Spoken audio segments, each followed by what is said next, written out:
group chat and all that in a bit, so let all the festivities begin. This is our 10th D&D session, or at least my 10th D&D session ever. Our 10th one as a group. Let's keep going. I think man. I think it was like the DC animated movies always like I think PG has a similar rule where it has to be you just say shit, but you can only say shit once. Really? So they DC animated movies have always been like we know when to drop shit like perfectly.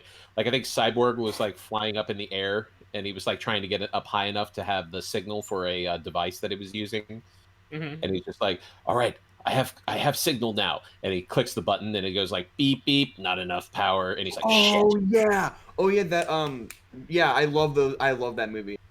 Are you really just some rich guy in a costume? Turns around. You gotta be fucking serious. I love that part. Green Lantern's like, what are you, just some nerd in a costume? You gotta be serious. Batman did the most OP thing in that movie. He took the ring off Green Lantern's finger. Without him knowing. He's like, so what does it do? It must be powered by some sort of energy, right? It's like, hey. Fuck. How the fuck did you do that? The funniest moment in that movie is when Green Lantern is like, don't back up, guys. I got this. He bodied by Darkseid, and the fucking parademons just laid on him and start beating the shit. The parademons just straight up curb stomp him. Or when Green Lantern's like, stay off, bats. I'll fight Superman myself. And it's the building. It's just him flying out. Oh it's man! Like, you can't kill, can you, Clark? And he's like, shit. I'm just gonna start my stream completely without context right there, and I forgot to change my category and everything. Oh, I already Yay! I'm a professional. Oh, you're live too, just like me. I just went live a minute ago. We lost somebody. Green Lantern was easily the funniest character in that movie. Oh, we lost Saku. Oh no! Oh, there they are. What? Welcome back. Did you ever watch Apocalypse War, Dana? I don't think I did. No. Oh, wait, Because John yeah, Constantine is God tier in that movie. Like, they make John Constantine an absolute mad lad. I have always been a huge fan of John Constantine. Hellblazer is a great comic. Is probably one of the darkest comics I've ever read. Which, I mean, technically he's DC canon, but it's not really DC, publishing. I think that's technically still under Vertigo. They're more mature label, but still, I fucking love Constantine because he just really just knows how to fuck everybody over. Oh yeah, in the movie he's exactly the same. It's like, so great. He there's a scene where he's gambling with some demons, and the demon like cheated to get the cards his way, so Constantine cheated back to where he like mixed the cards up. He's like, well, it looks like I win. The demon's like, you fucking cheated. And he's like, well, you did too, so I don't see this as cheating anymore. Right. if everyone cheats, then no one's cheating. Yeah. That's what I think. That's the one where they made it canon that he and King Shark had a relationship. Yes, that's the one. That's why I love him in that one. He's like, oh my god, it's my ex. You were crazy enough to date Harley? No, I'm not that crazy. King Shark winks. Yeah, that in the fact is that implies that that implies that they actually left off on good terms. Because King Shark winked at him, indicating that they left on like somewhat decent terms with one another. Oh my god! When the concept of a good breakup is through a from Constantine and King Shark. So, like the scene that always like sums up Constantine for me though is in a certain comic for Hellblazer. He has made a deal with a Aztec demon of death because that's what you do, and he has made the deal so that he can free this young girl who is the daughter or the granddaughter of a friend of his, and he manages to free the daughter, but the granddaughter, but she is possessed by this demon of death. And so he holds out this doll with a lock of hair on it, and he was just like, "You need to leave that body." And he's like, the demon's like, "Well, what are you gonna do?" And he's like, "Well, if you don't leave her body, then she's as good as dead anyway." So, and he starts to light the hair on fire, and the demon's like, it's basically a voodoo doll. Like, he's gonna kill me by using this voodoo doll. So he immediately jumps out of the body and leaves. And somebody punches Constantine and is like, "You were seriously gonna sacrifice that girl?" And he was like, "No, it was a wig." And they were like, "You bluffed a demon of death?" And he was like, "No, hell no." Bluffing is like way more subtle. That was chicken. Yeah. Constantine is like he's like I always enjoy those characters that don't fit the mold of their universe, but they somehow make it work. I feel like John Constantine's a good example of that, of the DC universe in a way. I think that's accurate. Also, he's actually like super powerful too. Like he's got it going. I have a character in the superhero campaign that is based off of him essentially. So I need a huge inspiration. All right. Well, we are at the 15-minute mark. Ooh. Oh, Everybody ready? Mhm. I got about a minute left on my ad break. very ready. I'm gonna go ahead and get myself set up here then. I was gonna say I also have a character in mind I want to play at some point named Alistair Cromwell. He's a arcane cleric, and I was gonna base him off Constantine. I'm gonna play him at some point. I would find it interesting to make a character based off Alistair from Hazbin Hotel. Yeah, I actually have a character, like a god in my worlds, that is based around that actually. Fiend Nice. Warlock. Hmm? Fiend Warlock, if you want to play Alistair. Yes, that too. He's not exactly Alistair at all. His name's Secretum. He's the god of madness and secrets. He's pretty much like, he's Alistair in that he's cartoony. And what I mean by that is basically his nickname, at least in the universe I'm making, is he's known as the Shrink. Which, if you don't know what that necessarily, it's like a reference to a therapist. And what he does is that he will, if he encounters someone who is like physically dying, or like is under some sort of ailment of some kind where they are not going to last, he will appear to them in their dreams. And the dream sequence is that it's a dark room with two chairs, and he's sitting in one of them. And he's basically kind of like, do you remember Pride from Fullmetal Alchemist Brotherhood? Yes. Yeah. Think of the kid. Think of like the weird, like, jagged things, and then picture that as like a character. That's what he looks like. Jeez. So imagine that thing sitting in a chair, just saying like, "Hey, I know you're dying, but like, do you want to live?" And then basically, if you sign a deal with him, because I did make a warlock, a homebrew class for it called Path of the Shrink, and I sent it to Dana, I think a month or two ago. But basically what he does is that he will visit you in your dreams, and he basically will introduce you to your worst nightmares over and over again until you go insane. Because the warlock homebrew class is based off of insanity. The more insane you are, the more powerful you are. Interesting. Yeah. Nerds. Nerd shit. That's terrifying. Oh my god, that reminds me. For my writing class here at school, I had to write. Like we have to do like free writes. Hi, bossy. We have to do free writes every week, and I decided to post some D&D stuff I was working on, and I said in all caps, "Warning: nerd shit inbound." And my teacher highlighted that and said, "This is the best title I've seen in a while." This is like what I tell people about the movie, Shoot 'Em Up. They just told you everything you needed to know in the title of the movie. Exactly. It's like, I like it when titles do that. Like Frozen. Yeah. What's this movie Wow. about? Ice. What's the name of this movie again? Star Wars? Oh, okay, I get it. Star Wars. What's this movie gonna have in it? Well, stars and war. All right, I'm down. Nice. But the stars Monty all are Python. destroyers, and they fuck everything up. And there's the Death Star. It's like a star, but it's death. But it's not a star at all. It's the space Not yet. station. Not yet. By the way, spoilers to Star Wars, everybody. All right. So, as always, thank you, Adrian Von Ziegler, for the music and the background on my channel. Thank you. And Hey, it's me and mine. Check them out on Spotify and on YouTube, and also support the Patreon, please. love them. All right. When last we left our heroes, Arthurax the Spider-Folk Rogue, Jessica the Wolf-Folk Sorcerer, who you heard in the background just there, Sorry about all the sneezing in the back. Eldrat Wow. the Shifter Warlock Bard, Zir the Tabaxi Monk, and Olia the Hyena Folk Paladin, our heroes have finished off gathering supplies and bidding farewell to Greenest and the friends they had made there.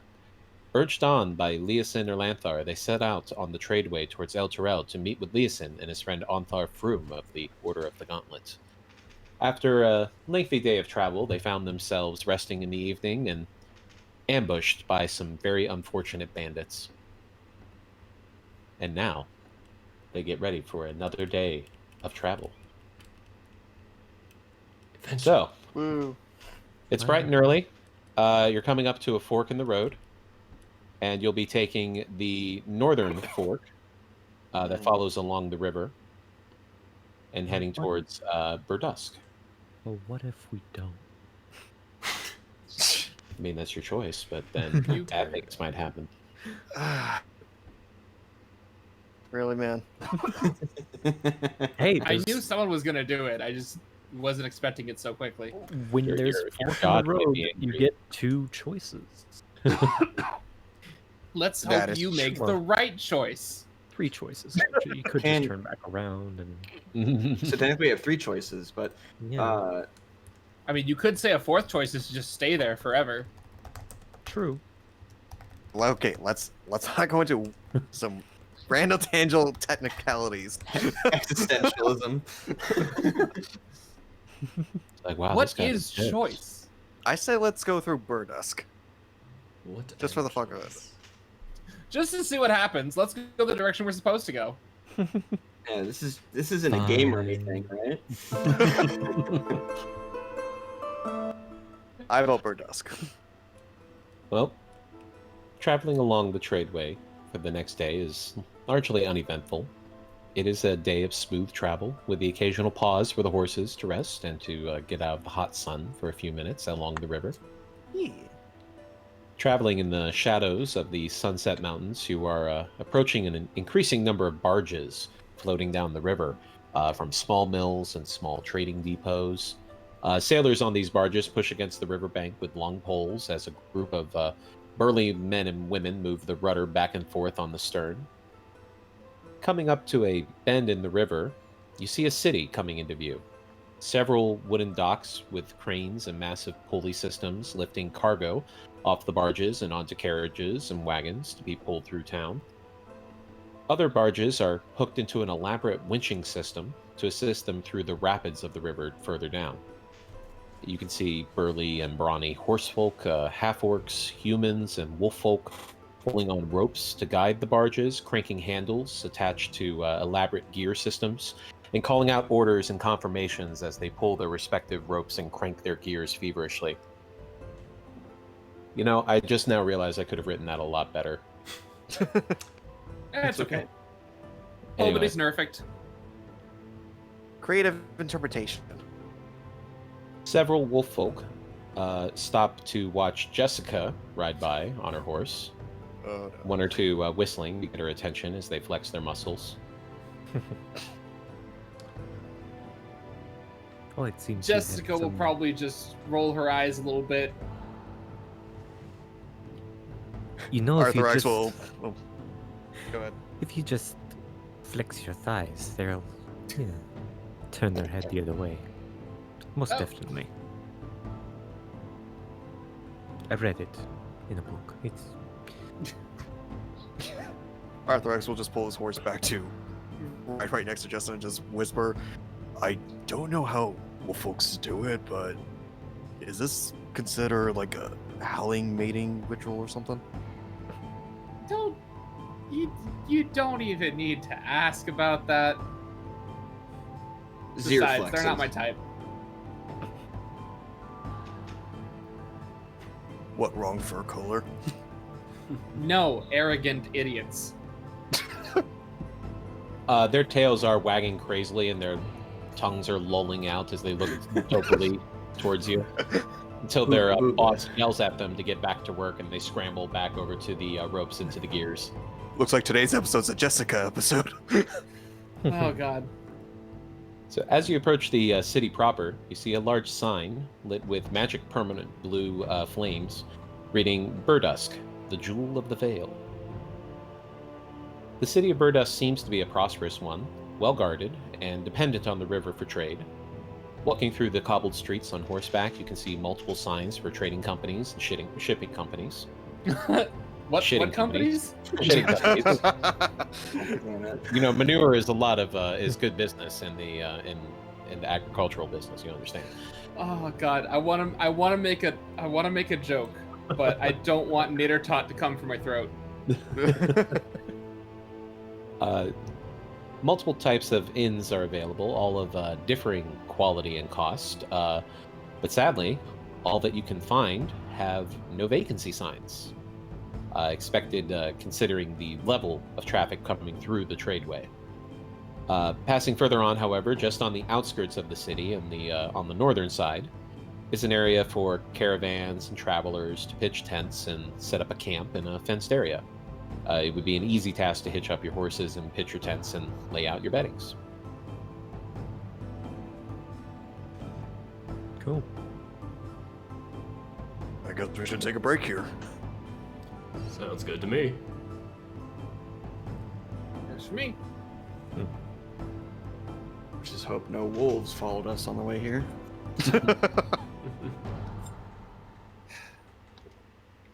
You mean like this one? Turns to Jessica. No. Shut up.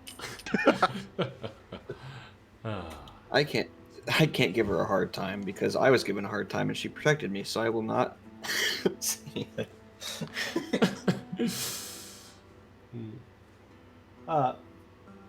But before the sun sets completely, you do have the ability to go off into the city if you'd like. There are a couple of stores as well. There are a lot of trading caravans that come through this area, so likely items have been peppered about. To explore. All right, what are you looking for? Let me check how much gold I have, which would actually be a good thing to do first. Hmm. Check your Yeah. money always. Check your wallet before you buy something. Let's check on equipment items. All right. You do find several stores that have weaponry, armor, shields, and whatnot, adventuring equipment.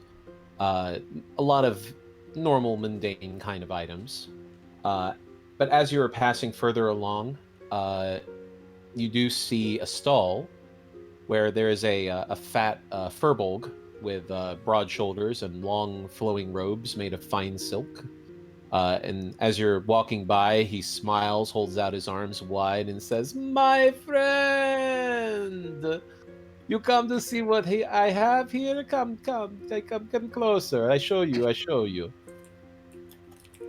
Arthur steps closer out of curiosity. And as he's waving you forward, he's just got this big smile on his face as he holds out his hands for one of your hands. He shakes it cautiously. Oh, he grips your hand with both of his and shakes it earnestly. "I am Samel Adams. Thank you for coming to my stall. You grace me, great traveler. What can I assist you with today? I have many great items. I have very special shields with faces on them. You can make the face change if you like, to make it go scary, to scare your enemies. Yes. He arches an eyebrow, going, "Really?" You seem like perhaps not the shield, but you do not hide behind the shield. You are strong. You need a cloak of billowing. You wear this and you just Stand tall and strong, and it billows in the wind and makes you look magnificent. Stunning. If Eldroth was there, he'd be like, "What?" What else you have? That one's a maybe. Well, a maybe is not a no. I do also have several exquisite items here. As he holds up a green emerald that seems to be glowing with a faint light. This, my friend, is a very special emerald. If you find yourself in trouble, you throw this on the ground, and suddenly a water elemental comes to your rescue. Okay, that one sounds more interesting. I thought you might like that. And then he looks you over from top to bottom. He says, "You are sneaky type, yes?" You could say that. It's okay, my friend. There are too many sneaky types here. We all are sneaky types, you know, except for Samel. Samel is a straight shooter. You can trust Samel. But I have these, as he holds up these keys. These keys, supposedly, can open any lock that you put into, but only one. And it chooses very, very thickly. So sometimes it not work, but the time it do, oh boy. The emerald sounds more interesting than that. Oh, yes, well. And he looked at your weapons and he says, "It seems that you do not need weapons, though, at this moment. You have very good selection there, my friend." Thank you, but this would be more for one of my companions rather than for myself. Ah, I see. Well, for the emerald, I will go 500 gold. Can I use insight to see if it's even worth that much? You could do intelligence history. History? Yep. Okay.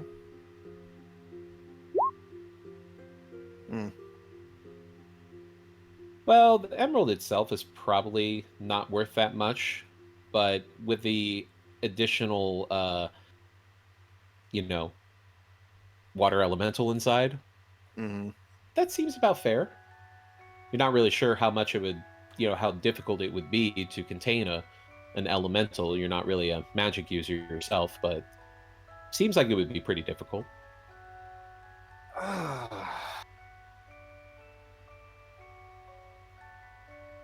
I will say, that seems like a reasonable price, but well. As he pats himself a little bit, I seem to be a little light, unfortunately. So, how about we go a little bit lower than that? Say about 120? Wow. I'm sorry? And Aggressive negotiator. Arthrax the Haggler has returned. The negotiator. Sorry, the fucking negotiator. That's going to be persuasion at disadvantage. Oh, please be good. Oh man, please roll 2 20s. Oh. That's not gonna work. Damn it. My friend, you have very good sense of humor. I like this in the person. Yes. But no, the 120, too low. Samel has too many things that he has to take care of. I have 3 ex-wives. They are very expensive. It's no problem. 3 ex-wives. That must mean you get around. Everybody likes Samel.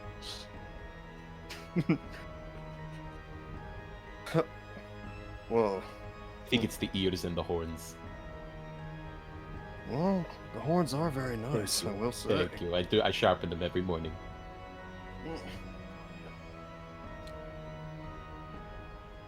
Well, he just takes another look around, then just like, well, seems unfortunately we can't come to an agreement, so I'm afraid I'm gonna have to take my leave then. It's quite all right, my friend. I will be here forever. This is my home. Such a shame, you should travel more. Let's see. Who needs to travel when all the pretty, beautiful ladies come to me? That could be true, but think about what more ladies you could probably find out in the other towns. Maybe Uh-huh. in a good city. My friend, you have good point. Yes. Well, I will be here today at the least before I go out and seek my fortunes and adventures like you, my good friend. I don't know why, but part of me wants to try a sleight of hand to just take the emerald while he's not looking.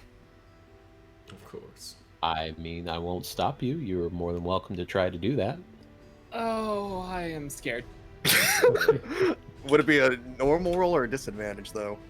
It would be a normal roll. I'm gonna attempt it. Oh no. Oh Fear, no. fear, Oh no. fear, danger, fear. Anxiety. I'm excited. Oh boy.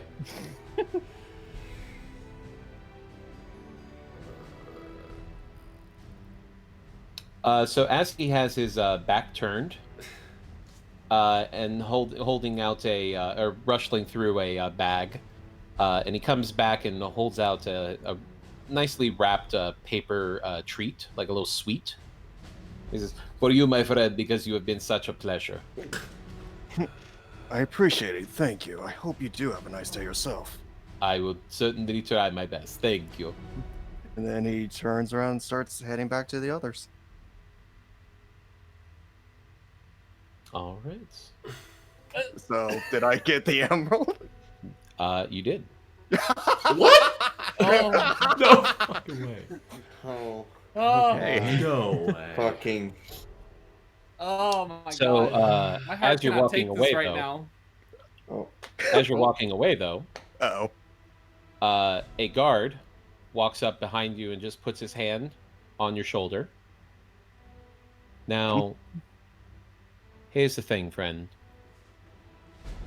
You can just give it back, and I can put it back over there, and we can just call it a day here, or you could do something really stupid and find yourself in the hold for the next couple of months. I don't know what you're talking about. He gave me these treats, and he holds up the wrapped up pack. Yeah, I'm not talking about the treats, bud. You want to play this? You want to play it this way? That's your choice, but I'm giving you a chance. You're new in town. You don't know the rules. I get it. You think you can come in here, big city guy, trying to get one over all the country bumpkins, right? But you don't understand. We look out for each other here. So, and he holds out his hand, just kind of makes a little grabby hand.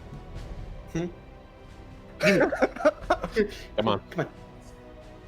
I'm trying to think here. Jesus. Shit.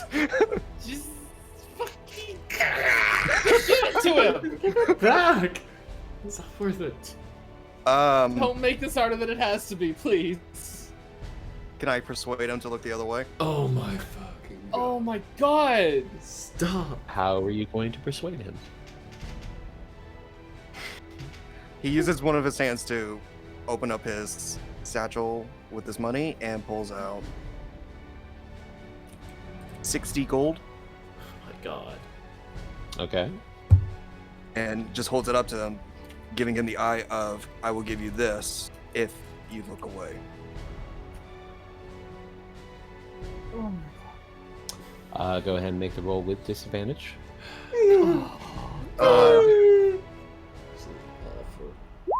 Oh! Yes! Oh my fucking god! Yes!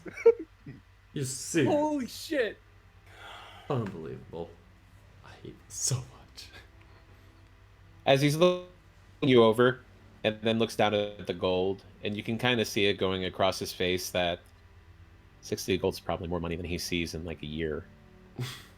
Oh, poor guy. And he just kind of lowers his hand down lower and kind of wiggles his fingers as if to say, hand it over. He hands the gold over.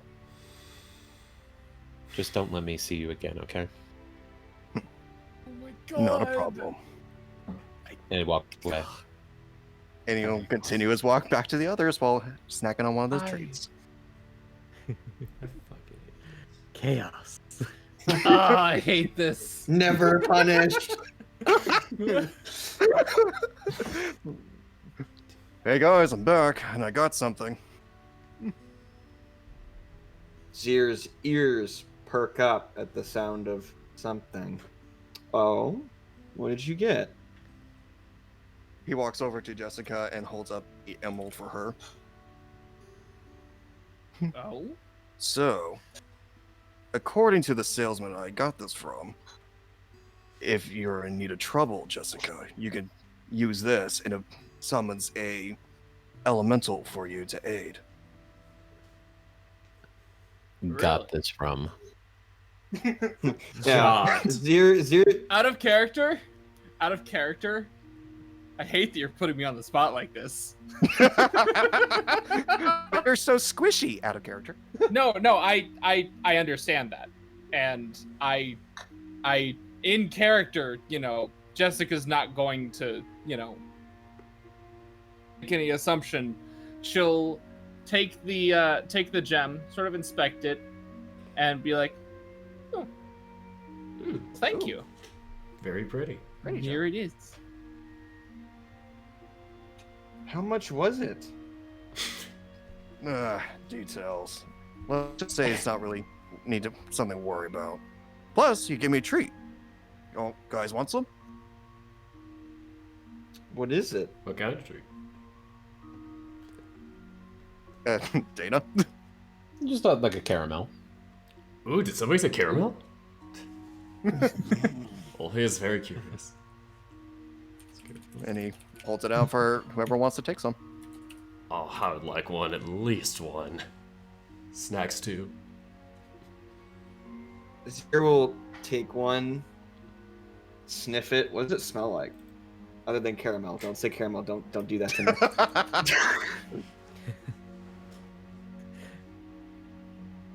Well, there's a little hint of butterscotch to it. It certainly has a that smell of when sugar is just right before it's about to burn, when it starts to get that really nutty smell.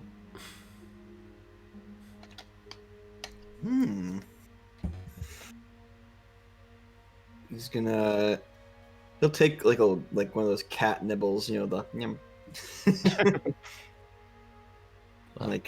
Taste it. How's it taste? Does it taste good? Oh, it's sweet. It's chewy. It's got that nice, that rich flavor to it. It's got that little bit of nuttiness on the back. It's very nice. That's pretty good. Where'd you get these exactly? The same vendor I got the emerald from given to me. Said I was such a nice gentleman, just talking over with him, and he decided to give me a treat just for the heck of it. I mean, if it's that easy. Oh my god. Pats. Skip Pats. The sack full of catnip. No. Okay. Are the horses ready for the adventure to continue? No, I think we're staying the night here, actually. Yeah, I thought there was.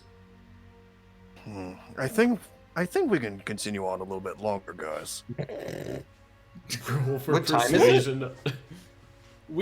It's getting just about. The sun is just dipping over the horizon. I just set my tent up. I'm going to incite Arthrax. I will assist. Arthur, you can't assist on insight, sadly. Sorry, Oh, but we can And both I will incite. also. yeah. So Arthur X, if you're trying to deceive everybody, roll deception. Normal? Yep. oh my god. Normal I perception. fucking hate this. Damn it. Eldrath. Ah. Fuck! Maybe I could roll for insight. No, we can't. We can't metagame this. Yeah, it's a little unfair to just have each person take turns rolling. Yeah, fair enough. Just because, well, you didn't make it, maybe I'll make it. Well, you didn't make it, maybe I'll make it. It's kind of. Oh, I thought we were kinda all listening like- in. That's why. No, it's just Eldrath and. Zero. Well, Hold on. insight. Well, when you insight, it implies that differently, or you're wondering if you suspect something different of them. So it's really just based upon what your character would think. Like, would your character be But just- it was just Zero and Eldrath listening. That's what I meant. I thought we were all listening. Oh. Well, Yeah. So I wasn't. I mean, we were all. I I mean, this is listening, out but loud to everybody. So yeah, if you, I mean, if you're paying attention, and it seems kind of weird that he suggested that. Sure. Nah, that's not in character for me. Okay.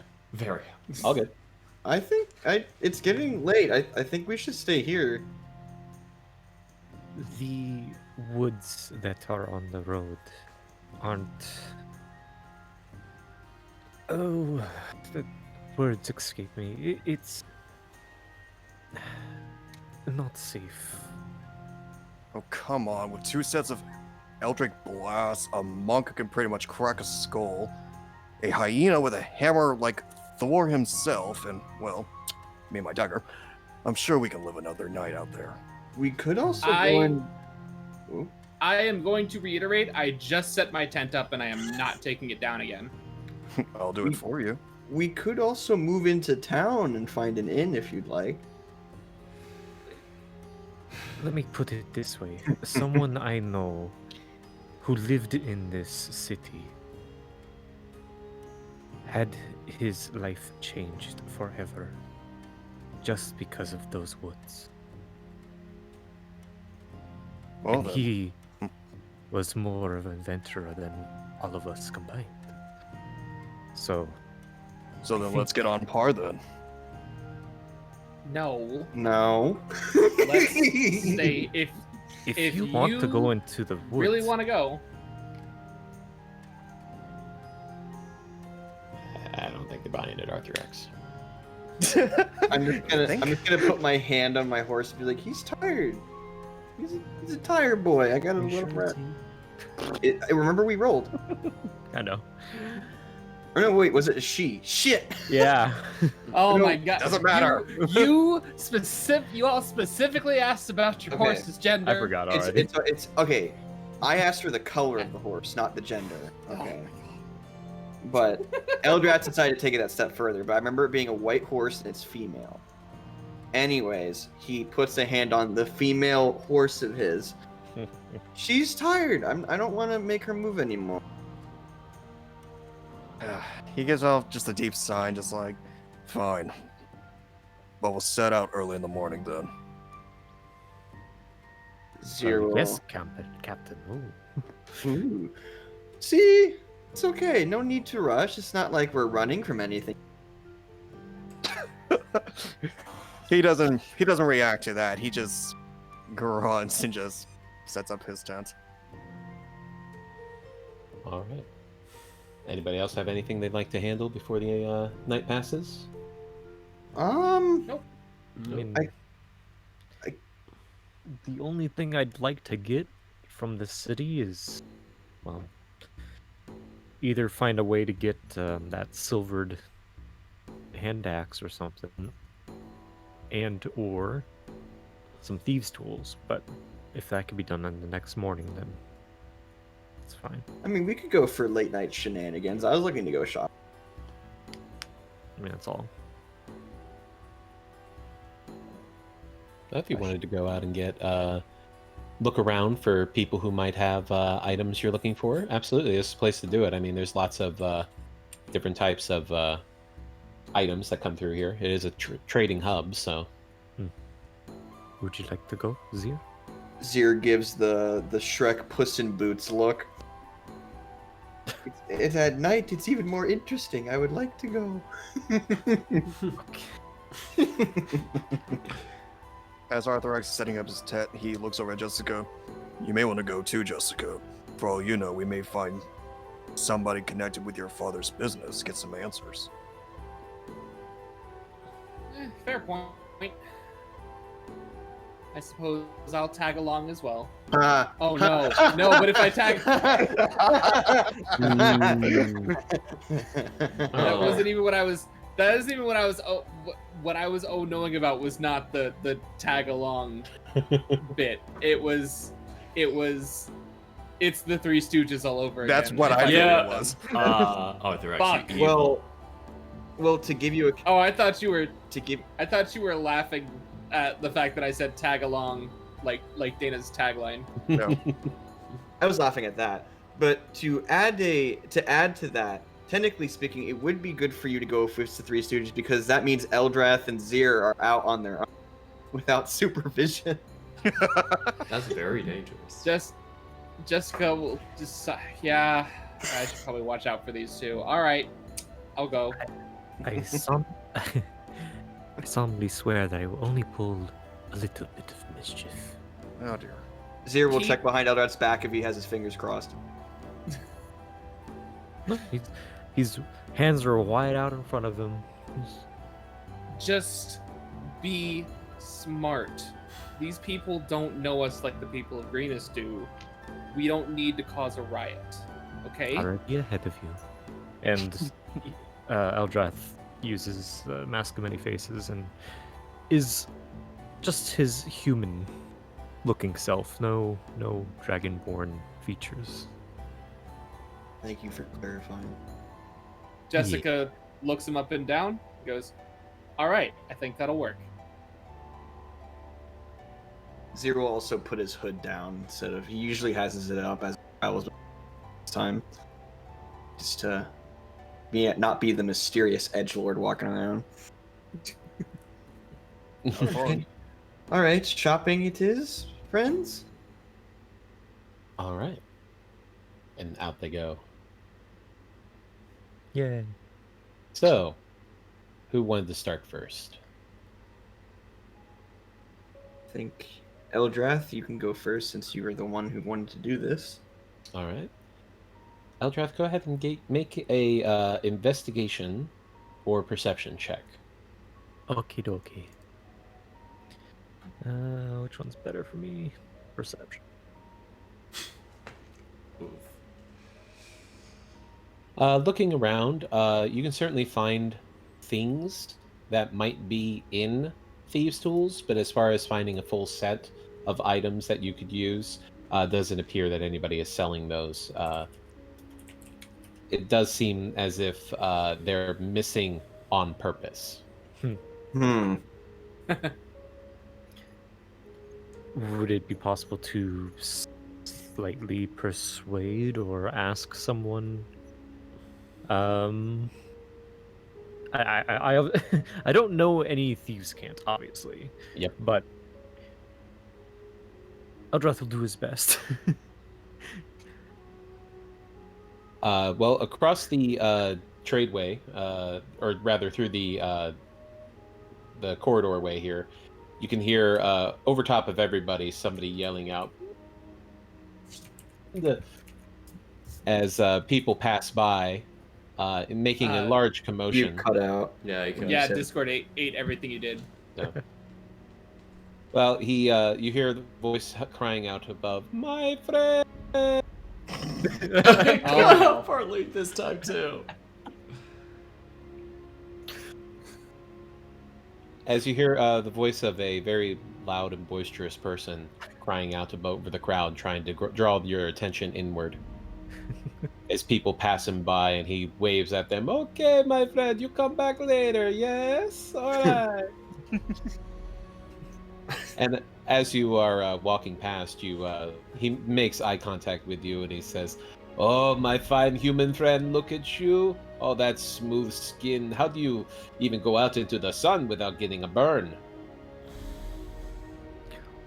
Oh, me, yes. I have a very secret recipe. Perhaps you sell with your good friend Samel, yes? I kid my man. What can I do for you? What are you looking for? What can I get for you?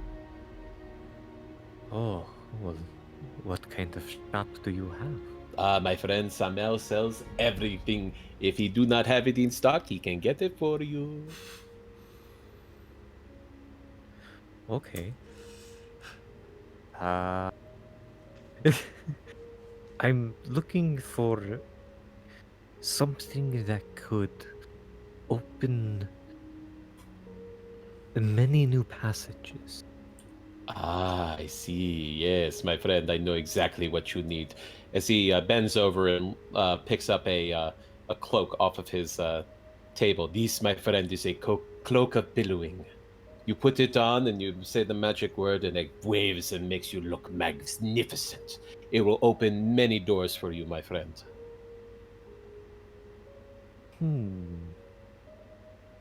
Can you give me demo, a demonstration? Ah, Let me yes, see. of course, my friend.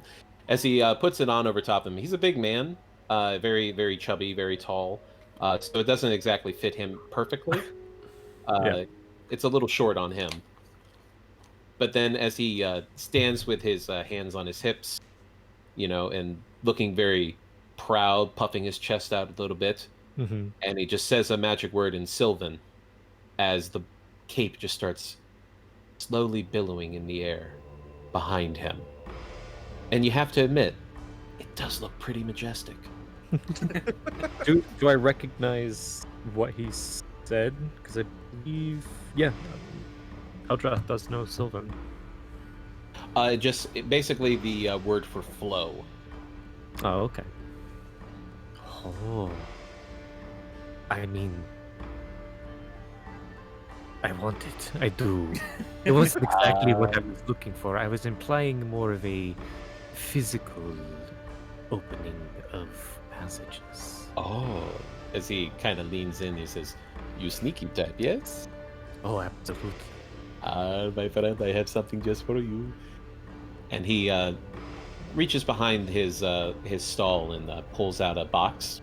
Mhm. And he just kind of looks over one side, then looks over the other side, motions you to lean in a little closer. Eldrath leads.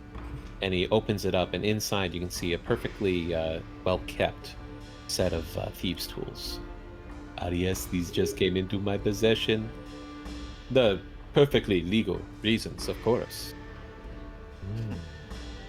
But I think if he's perhaps looking for something that might tell you what, you put these and the cloak of billowing together. Let's say for you, my friend, I make special price. Let's do how about 125 gold?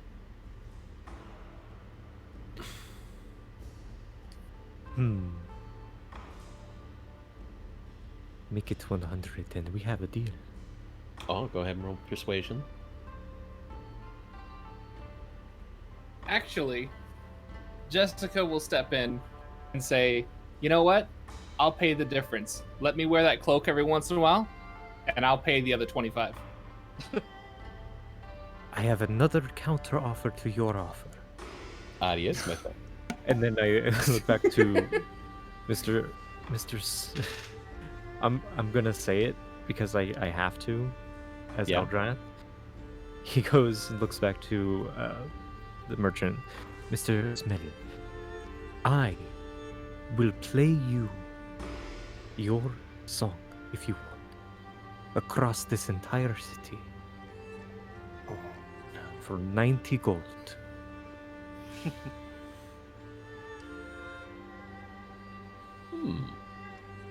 Go ahead and make a persuasion roll. I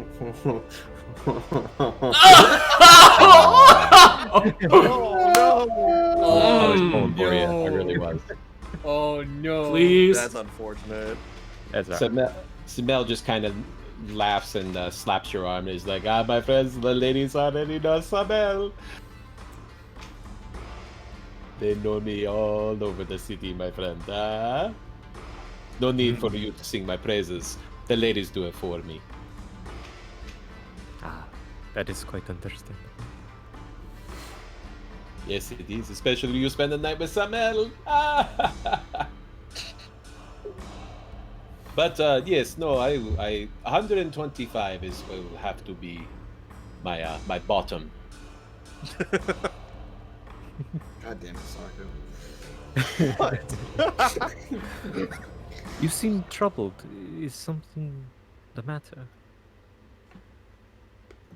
Well, Samel do not like to complain, but it seemed that somebody with sticky fingers come off with one of my items. Oh. Oh, really? Fuck you. Out of character, fuck you. Very expensive too. I'm very upset. It was a little emerald, green emerald that very powerful. It is okay though. Samel has insurance. What did this Insurance. green emerald? Oh. Where did you get something like that? Oh, I've come across many things in my time, my friend. You trade with things, sometimes you do not know what they are. I got lucky this time. They thought it was just a regular emerald. I got it for less than 100 gold. And then I do an appraisal, and lo and behold, elemental gem. Who knew? Samuel is very lucky like this. Sounds like karma to me, if anything. What was that? It sounds like karma. Oh, my friend, you're so rude. Samuel is a good man. I make good sale, I make good deal, I make good deals for all friends. I do not try to cheat anyone. Insight. Well, Stevie's bullshitting in that one. Zir's inciting. Go ahead. Zir is playing Among Us tonight. I'm just saying. Our rolls are shit today. Zir, you can kind of tell that he's probably done his fair share of slightly shady deals, but he doesn't seem like a bad guy. Maybe it was wrong with me to say karma, but it is unfortunate that someone stole it. But you said insurance. What does that mean exactly? Yes, well, I have a special deal with one of the trading guilds. And he kind of looks around and he leans in a little bit. Trading guilds, you understand. That if certain items go missing, they will make sure that it comes back to my hands. You don't say. Yes. It's good to have friends in low places. Indeed. Now, I might be involved with those trading guilds. Do you know where to find communication with such a group? My friends, you do not want to deal with them. They're very, very nasty people. See, they like Samel. Samel speak with the coin. Oh, they like coin. You see, my friend. Interesting. Well, maybe we can do a counter for this insurance? I'm confused, my friend. You seem to very concerned out about of character. these, Where is this going? Give me a minute. Well, do you know who took it from you? Afraid not. I have had many people come through the stall tonight. This is a shame. Well, hope that they find it then. But if you need someone else to track it, we're adventurers. I'm not concerned. Things that happened in the past find a way to stay in the past, and hopefully this will lead to my benefit in the future. But here, I am looking at the present. My good friend here, as he kind of pats Eldrath on the arm, is looking to buy this beautiful cloak and these exquisite artisan tools. Very wise. For you, my friend, 125 gold. He's a good The deal.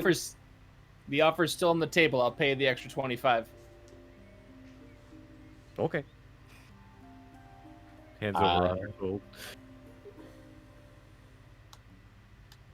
And he holds out his hand to Jessica. And Jessica will hand over her 25 as well. Pleasure doing business with you. Thank you so much. As he hands over Thank the you. kit to Eldrath and hands over the cloak as well. You would like it. It makes you look magnificent.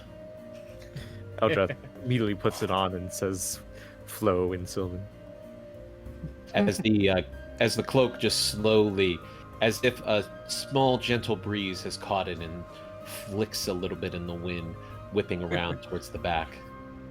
My friend, you look so majestic. Yes. I am ever more powerful. Oh my god, he's so goddamn cool. I was thinking he reminds me of a certain other warlock. No. Strange how those things work. Strange. Well, You do note also on the table he does have a a shield with a face on it, not like an actual like human face or anything like that, but just like etched into the shield itself. Also, there is several keys that have little tiny question mark hooks on the tips of them, and then there's also 2 long swords. Mm, Do the long swords look different than like a normal one per They se? do actually. One is it has a longer hilt, and the crossguard appears to look like eagle talons. And then the other one appears to be of elven make. It's very long, very thin. It doesn't have the large hilt or crossguard going across. Not the hilt, excuse me. Yes, the crossguard. It's actually very small, almost non-existent. Both are in scabbards at the moment. I can't use it, sadly. Okay. You know what? Zir's gonna lean in towards them and like do like the finger thing, like come closer a little bit. What can I do for you, my friend? I'm not looking to necessarily buy anything, but you said you get a lot of attention with the ladies, right? Yes, the ladies love Samel. Can you give me some advice on that? My friend, I can only tell you, you have to be yourself, and it doesn't hurt to have a lot of money. Wow. Samel, not as much any now. The 3 ex-wives kind of hurts that. Oh, I'm sure it was their fault, not yours, my dear Samel. You know, Samel has a lot of love to give. Maybe more for one woman than can handle, yes? Zero using charisma. He's -1 charisma. Yes, very true. Very true. Well, you know what they say. You must find someone who loves you as much as they, or find someone that loves you as much as you love them. So there you go. That is very wise, my friend. You're very wise beyond your years. Thank you. I will keep your advice in mind, winky face. Does that like really awkward like opens his mouth? Oh, you know, just like. Anything else? No, Not that I can think of. not for me. Nope. Not this place. All right. About this place. Olia or Arthur X, anything you want to do before wrapping up for the evening? Dirk, do you want to do anything? Nope. I'm just gonna fall asleep and not wake up as I always do. I did my deed for the day. Ding. All right. As to all head back towards the to the fenced-in area where all the caravans and carriages are hooked up, back to where your little camp is formed. You do note that there are several guards stationed about the area, some on patrol. It does seem like they do patrol the area, just so you know you don't have to worry about setting a watch. Oh, how nice of them. You can actually get a full night's sleep tonight. Oh, what I was looking for, the reason why I was coming out is I was looking for someone that could maybe, I don't know how you could silver a quarter staff, but like maybe make it like silver tipped, if that makes sense. Oh yeah. That. Not in a day. Okay. I mean, not like, I don't, oh yeah, we are traveling, so never mind then. Yep. Yeah. Yeah. Never mind then. Maybe later. Maybe later. All right.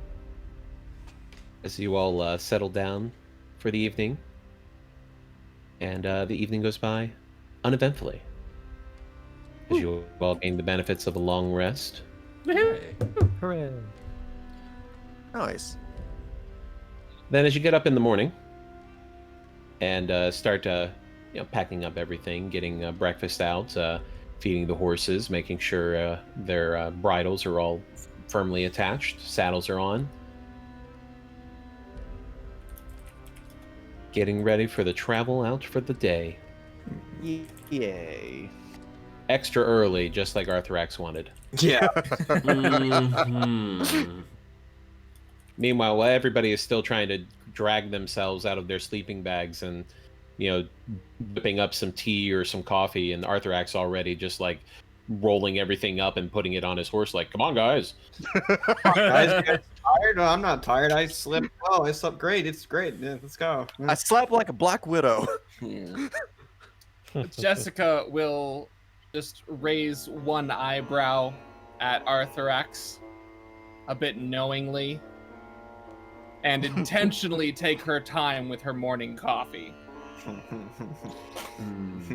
So you're just gonna constantly throughout the morning with Drax. I just picture now Jessica just like staring daggers and just going, Just like those animes of dreadful scenes of the characters staring stars while drinking their coffee or tea. Pretty much exactly that. Just like intentionally sipping slowly, really savoring that morning coffee, enjoying the local cuisine. And Arthrax just really doesn't care, as he's been stared like that many times before. He's like, so what? Trying to help, air quote, pack up the rest of the shit that needs to be packed up. Right. Well, as the morning does drag on a little bit, and then you do find yourselves fully packed up and ready to head out. The road north, out of Burdusk, follows along the river and beside the reaching woods. Travel amongst it is much busier than it was between Greenest and Burdusk. A constant train of caravans and carriages and riders on horseback pass you by, coming and going, as merchants are eager to get to their destinations before their deadlines.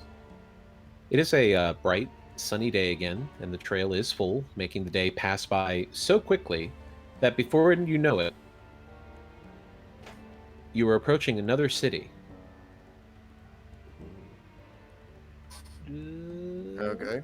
There. Quick question. On those passing caravans, Yeah. can we do a quick, I don't know, like perception to see if any of them had the symbol of Jessica's father's company? You can certainly try. Cool. I'll give it a shot. Hey,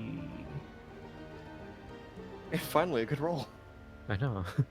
Yeah. Uh, Oh! Payback! It You guys doesn't are matter. Arthur not- is just too focused on Jessica. No! To focus on the road. Driving. Yes, the road. He's very focused on the road today. The Emerald, Wonder to the why. Emerald City. Out of character, but several times, Arthrax, you hear horses galloping up on the other horses, and you kind of think, "Oh no!" And then you turn around, looking at your head, and it's just another group of merchants just trying to hurry up to the city as they pass by you. Eldrath, looking around, you do spot several different names of trading companies and shipping companies, but you don't see the same insignia that you saw previously for the Darkfang family. Okay. But getting closer to the city, you can tell that not nearly any of the buildings are really that old. Some of them actually look like temporary shelter, with roughly hand-painted signs marking the name of caravan companies and shipping companies. The city is jam-packed. All the roads are full of vehicles, animals, and people, and you struggle to even keep track of your companions at times. Oh, man. It is just a crowd of people, just a veritable ocean of people. Even Uh, Eldrath at this mhm. point would start getting anxious. Social anxiety, social anxiety, social anxiety. Arthrax just seems annoyed. Yeah. With the overabundance of people, the inns here are likewise overflowing, and there is no vacancy here either. And Damn. after searching for a couple of hours, you come to the conclusion that it's just not worth it to keep searching. This place is just overflowing with people. So you have a choice. It's Disney World during summer break. You, Yep. Hmm. Oh God. Oh god. Claustrophobia, Probably just claustrophobia, claustrophobia. So Are what's the choice? Yeah, Well, what are you- choices? you can stay in the city and try to find a place that you can get some rest. That is going to be a very difficult check, however, because there just really isn't any vacancy. So you're going to be having to be pretty inventive. Or you're probably just going to have to make camp outside of town. Fine with camp. I'm fine with camping outside of town. Camp. Who said a night out camping isn't bad? This should be our third now, right? Yep. At least. Third All right. choice. Well, before you leave town to go make camp, if you want to search for the Dark Fang Company's shipping, Dark Fang Shipping Company, sorry. Yeah. Yes. Perception? Yep, that would be great. Yeah, a little better. Bleh. Boy. Bleh. So Eldrath, while you guys are walking through, or trotting through town on your horses, you do come across a tent that has been set up with a hand-painted sign out front that has the Dark Fang insignia. Oh. Eldrath will kind of tug onto the cloak of billowing that he handed over to Jessica. Oh, am I wearing it right during the now? travel. Yeah, during the travel, he kind of handed it over. Okay. I think that is your family's sigil, yes? It is. Hmm. Do you know of what goes on here, at least? I never followed my father's business too closely. I would help with moving crates sometimes, but I don't exactly hold any report within the company. Hmm. Should we take a closer look? If we could. I don't think it would hurt anything. Don't expect me to be able to pull any strings just because I'm the son of the Son? Son? Oh, daughter.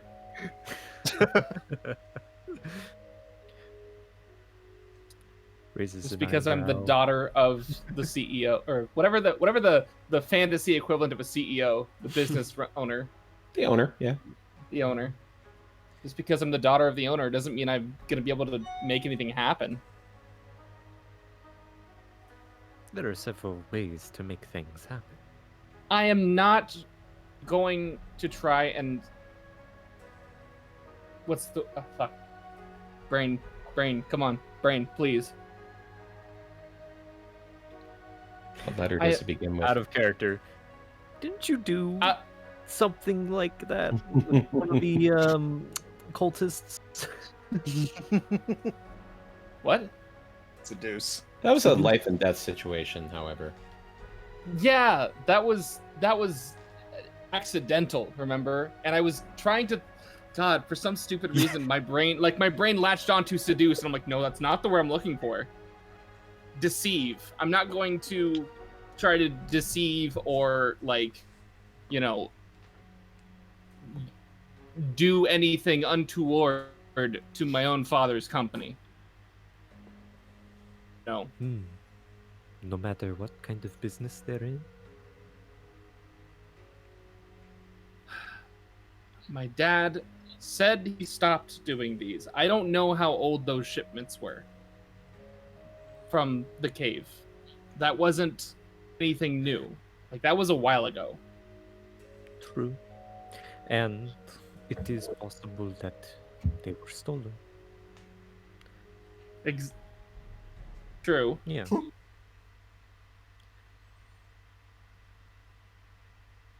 But if you would like to go say hi, we can do that. Well, we can see if we can confirm.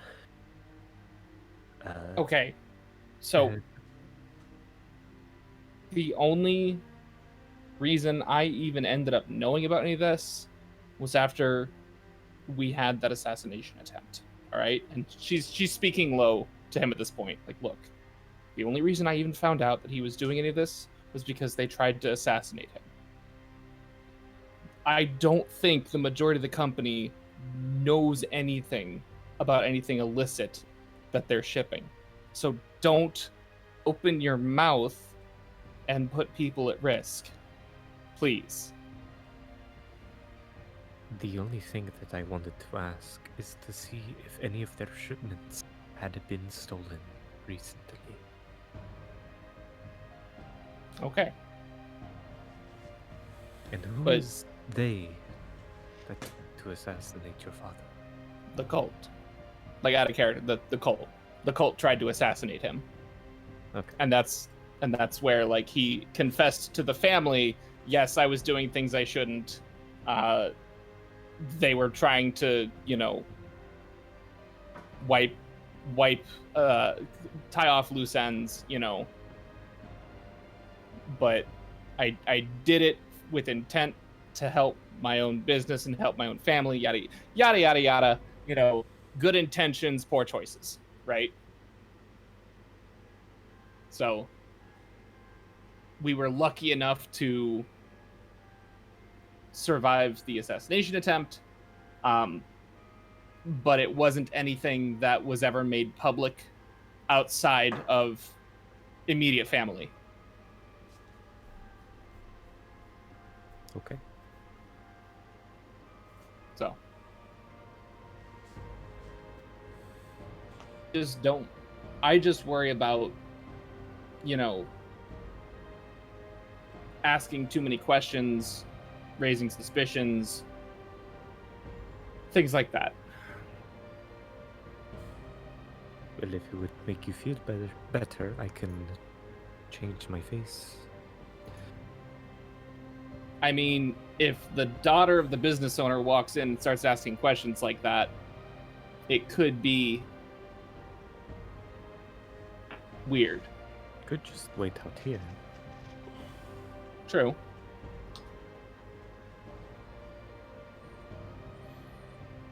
But just promise me you won't bring up any of the not good stuff specifically. Okay? Okay. Okay.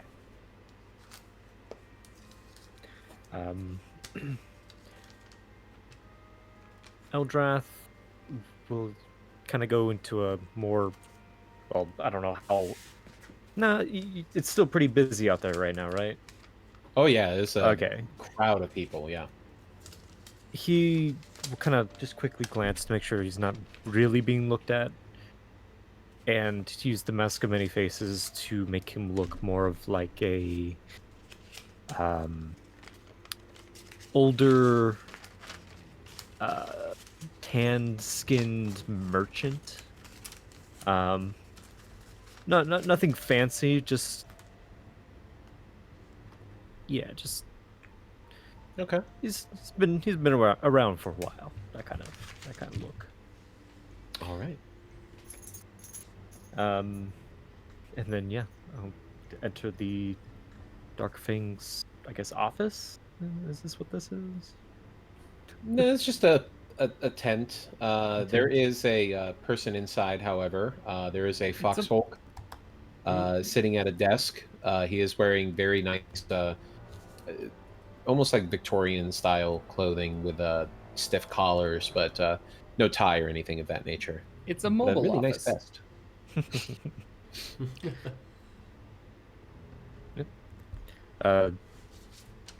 Give a slight cough to make my presence known. He looks up momentarily from his ledger, kind of looking over top to bottom. It's like, oh yes, welcome to Dark Fang Shipping. How can I help you? Well, howdy. I had a little inquiry, if you wouldn't mind helping me. Yes, just a moment. As he finishes writing into the ledger and then closes it and pushes it to the side, depositing the quill into the inkwell. And he looks up at you, crossing his hands, and looks at you sharply with his vulpine eyes. Yes, what kind of questions could I answer for you? I had a shipment from your company that did not make it through, and I was curious to know if perhaps there was some complications. I can certainly look into it for you if you like. Was this through this location here in Scornabel, or was it out in Burdusk, or Candlekeep, Baldur's Gate? No, further south. Greenest. Greenest? Oh, I don't believe we had anything going through Greenest. Let me check my ledger. As he opens up his book and starts flipping through.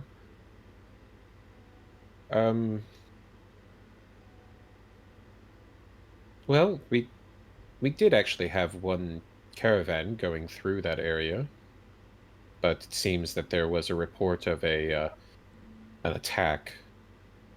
Seems the drivers did not make it out alive. I do apologize. It seems that your items have been lost. If you can provide the paperwork, I can certainly get you a refund for those items, and we can certainly discuss covering the cost of those items. I would have to contact Mr. Darkfang out in Waterdeep, but it would take some time, but we could certainly arrange something. It is quite unfortunate to hear that some fine men lost their lives. Well, so you understand, men are replaceable. It is our customers' items that we desire to keep safe. I've been around for a while. A shipment like this isn't really gonna put me back too far.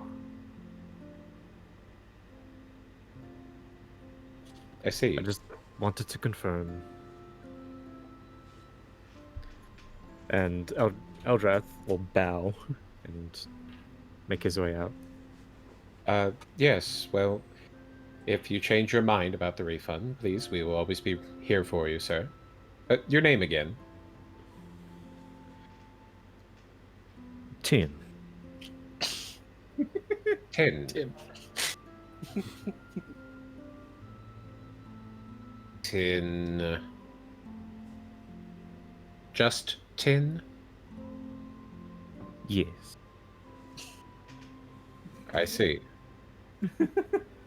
Very well. I will await to hear from you, Master Tin.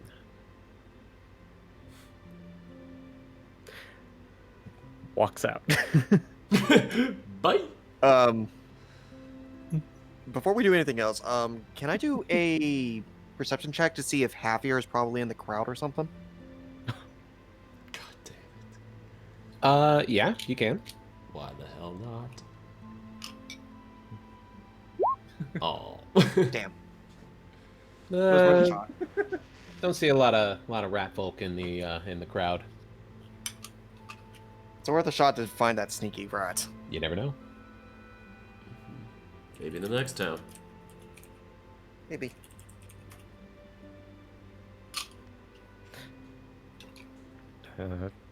Eldrath will make his way back to Jessica. He still looks like the old man.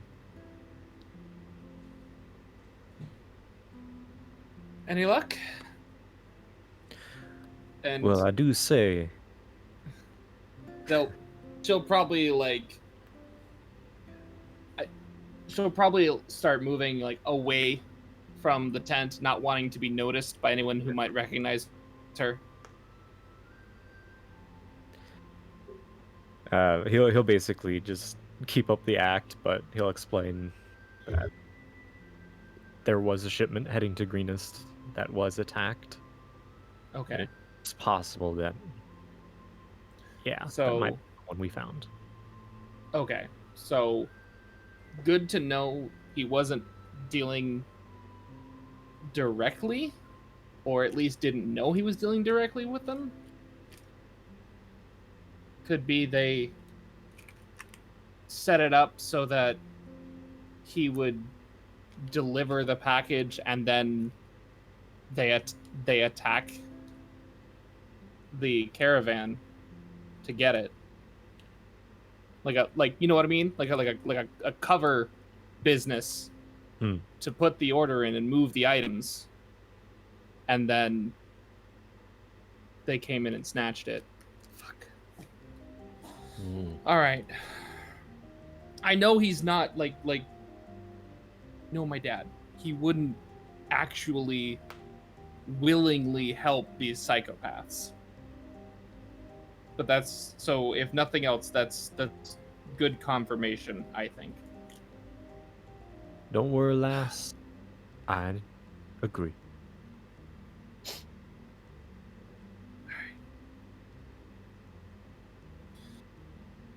Okay. Anything else anybody would like to do with the evening?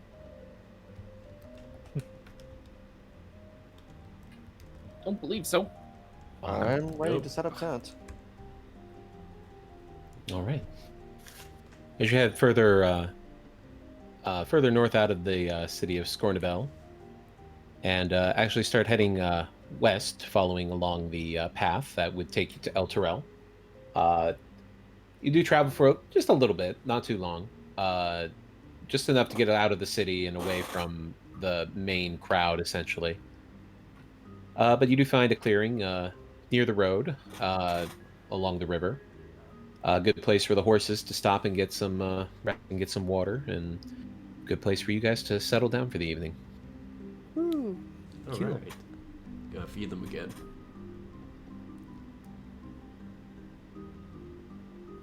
I'll take first watch again. All right, I'll take second. All right. I'll take third. Third watch it is, and then fourth watch. I'll take fourth. All right. And then Eldrath, did you want to double up with anybody? Eldrath's getting a full night's sleep. All right. Let's hope. Lead tight. Wow. It's like Eldrath's like, woo, extra night of full extra hours of sleep. I'm in. All right. Well, Arthur X, give me a perception roll. Please be better than what you just gave me already. A little better. Technically Slightly better. I mean, you got what you wanted. It's better.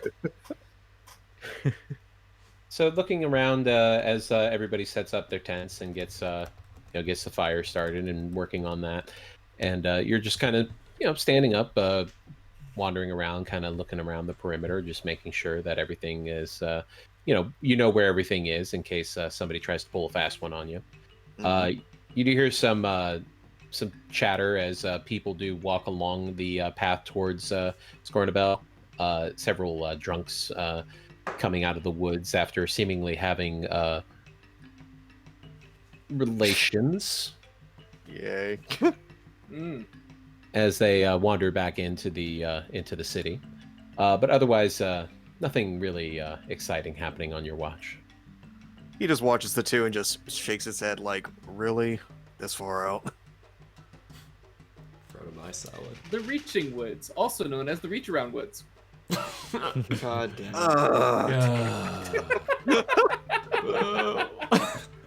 I couldn't resist. Okay, well, I'm not mad that you said it. I'm mad that you came up with it before I did. Yes. It's the fact. That's a win for me. It's the fact I thought of that, but was like, no, I'm not going to be a child today. strangely enough, I was thinking differently. I thought about asking Dana, is it a straight couple, or was it a man-on-man, or a woman-on-woman? You can give. Two dwarves, Oh. male and female. Okay. Roll for their gender. We're not trying that again. Do it. Buck. So since it was uneventful, he goes over to Jessica, give her a tap on the shoulder, just signal it's her turn. Jessica will wake up, find her way out of her tent, and as Arthrax is heading to his tent, she will speak up and say, "Oh, and next time there's something that you can't afford, just let it go." He stops to look at her, going, "What are you talking about?" Play dumb all you want. You know exactly what I'm talking about. Good night. He just sighs and just goes into his tent. Not really want to think about it. All right. All right, give me a perception check. Perception. Woo! 18. I see it Alright. all. So as the night presses on, sun starts rising, or excuse me, the moon starts rising up in the sky. Wow, it's a quick night. Yeah. Stars sparkling out there. It starts settling down. There's still noise coming from the city. It is a city after all, so there's always going to be something going on. And as you're kind of sitting there next to the fire, just enjoying the stillness of the evening and the quietness of it, and kind of find yourself thinking about your dad and that night when the cult broke into the house, and it all happened so fast and it was so loud, and it was just a lot that happened in one go. But before you know it, your shift has passed and nothing eventful has happened. All right. I will head over to Zir's tent, gently tap on his shoulder to wake him. He will yawn, get out of his tent and do his cat stretch. Is it my shift already? Yeah, it is, sweetie.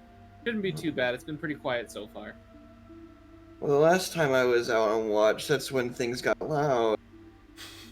Ho- Hopefully, since we're a little closer to the city, we've got a little more security.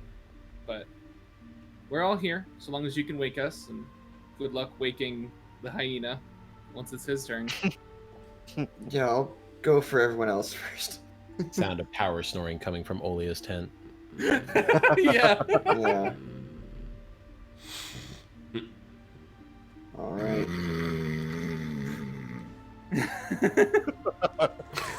Damn, it's like a buzzsaw over there. Okay. What's a buzzsaw? It's a saw that buzzes. They're Man, horrible Zero- creatures. You never want to run against them. Yeah. Heard they're loud, obnoxious, and they. Azir will get up and move towards the fire, and he won't sit down. He will just pace back and forth. All right, roll perception. For the love of God, please. I'm scared. Oh. Okay. Hey! Hey! Hola! All right.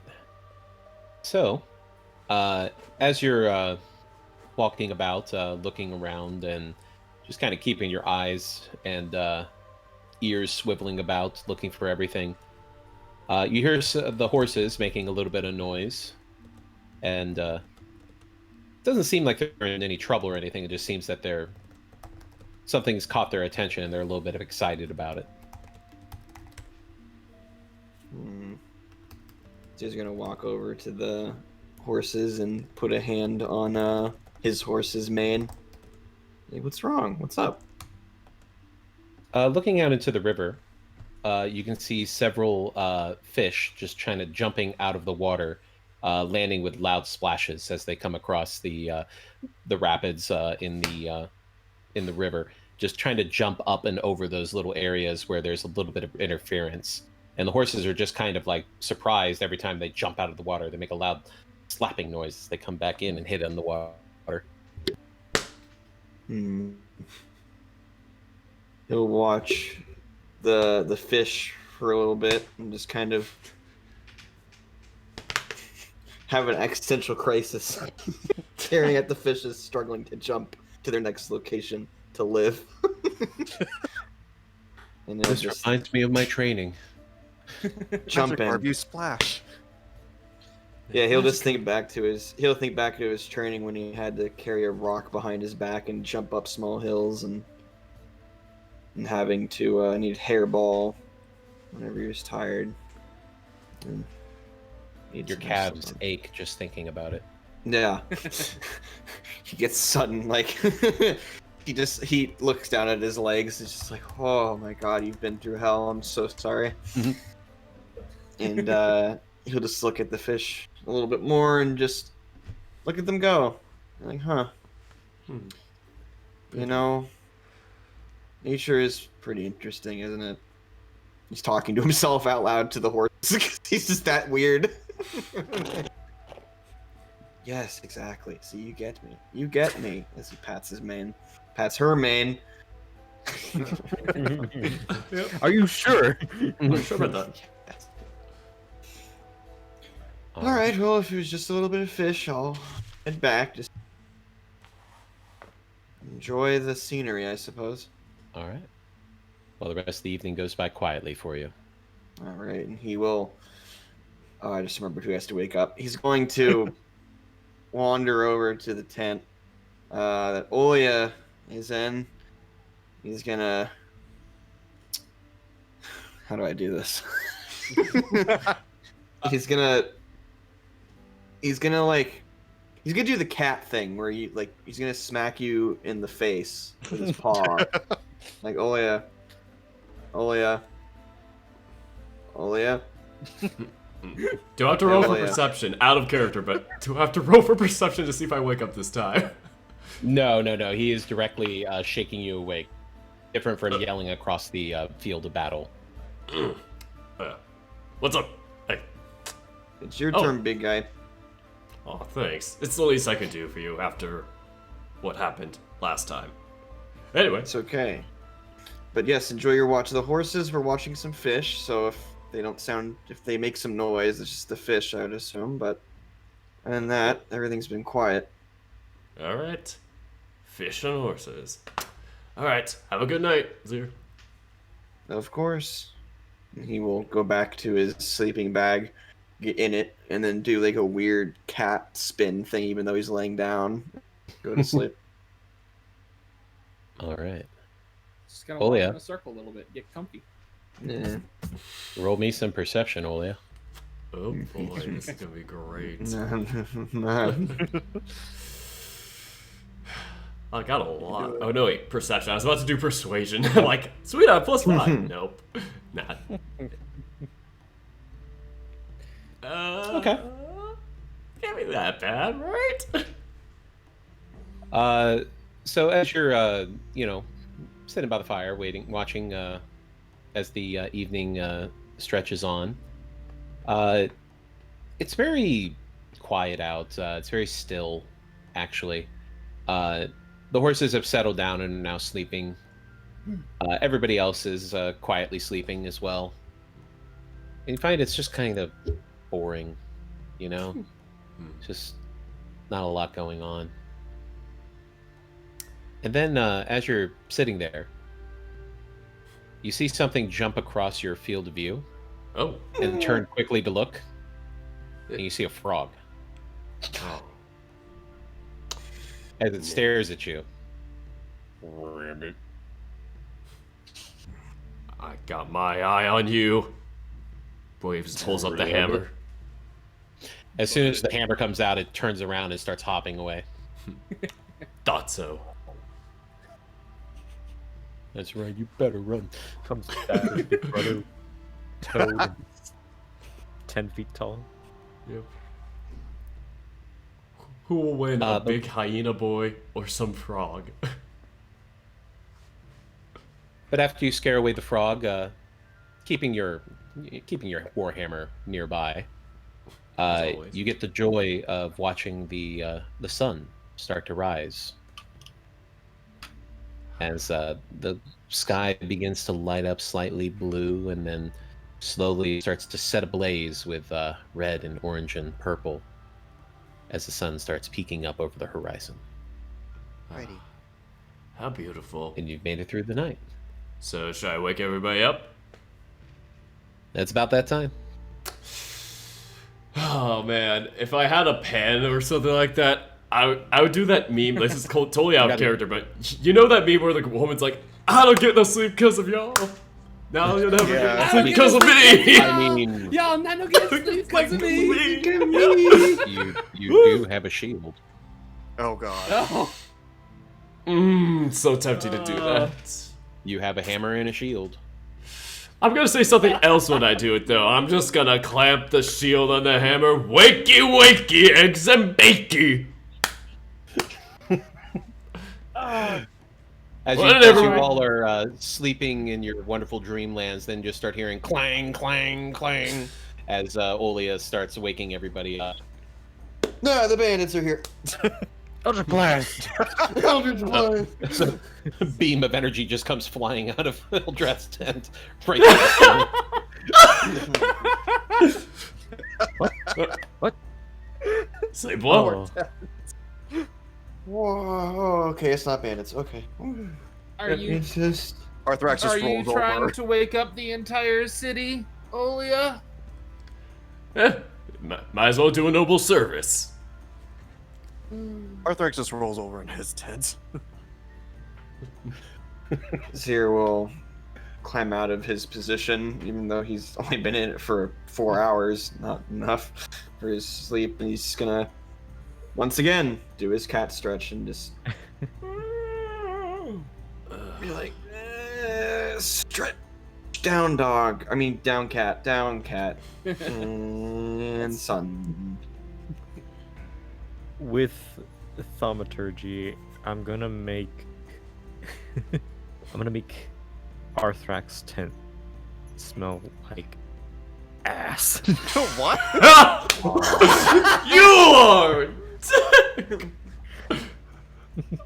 So Arthrax, as you are just minding your own God. business, trying to wake up in your tent, all of a sudden, you just start smelling like sulfur and rotten eggs and a little bit of manure.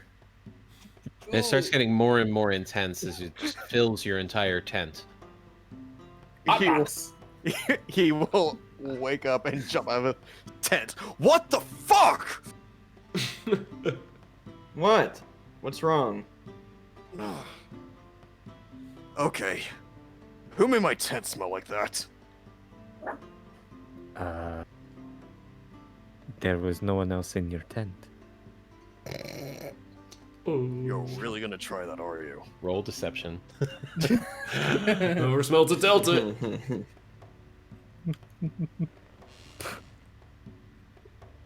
Oh, come on. Oh, no. Should I Good even luck, try insight? Good luck if you want to take a shot. Go for it. It's always a chance. Aw. Nope. As you look over at Eldrath and you just kind of eye him funnily, but you kind of reach at that point where you're like, can't really prove that he did. No, but he's the number one suspect. Mm-hmm. Eldrath just has his lyre in his hands and he's playing. He just growls and opens up the tent to just let it air out. It's gone by now. He starts you backing up. Are you sure you weren't just hallucinating the smell? Do I really look like the type of guy who's gonna make a fart in his own tent? Just to wake myself up. I never said that. Your nose could just be playing tricks on you, you know?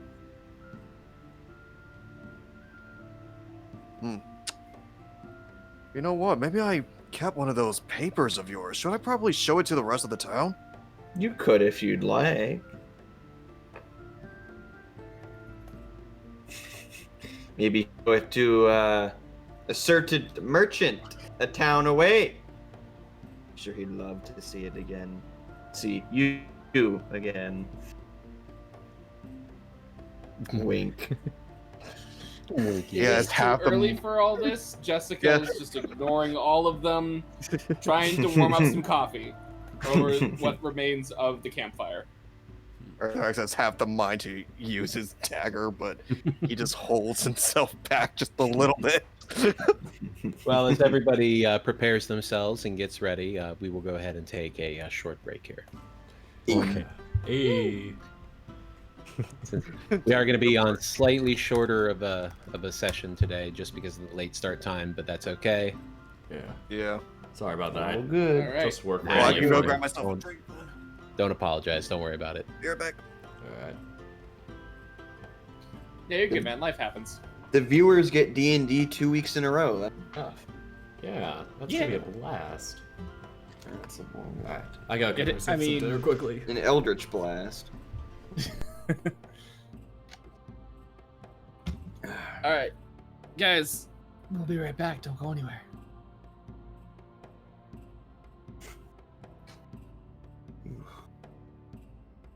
Whoa, some creepy music just started playing. What the hell? Ew, This is Assassin's Creed music?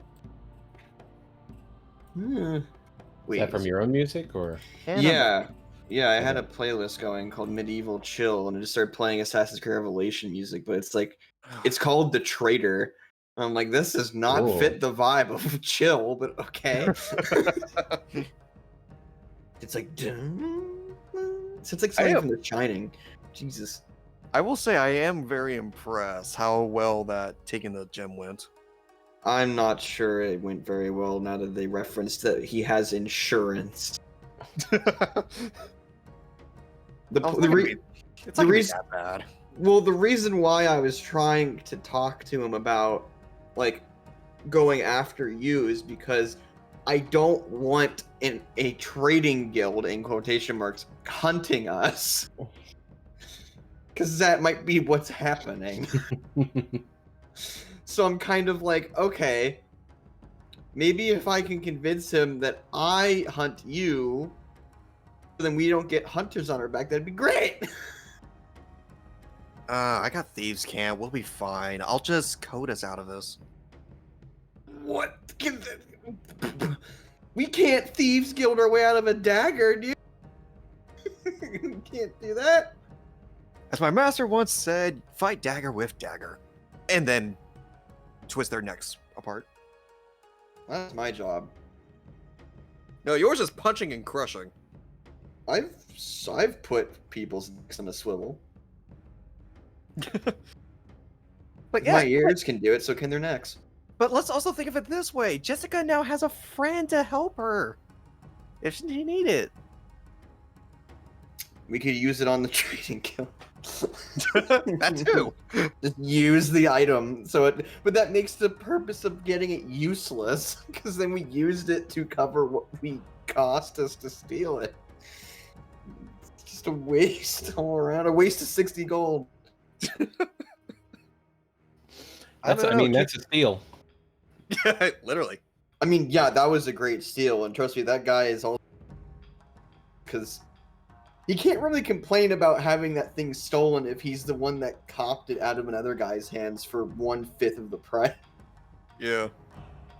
But we will see him again. Maybe he'll take your advice and go looking. Go traveling, meet more ladies. Yeah, apparently. Create his own harem. I'm sure he already has one.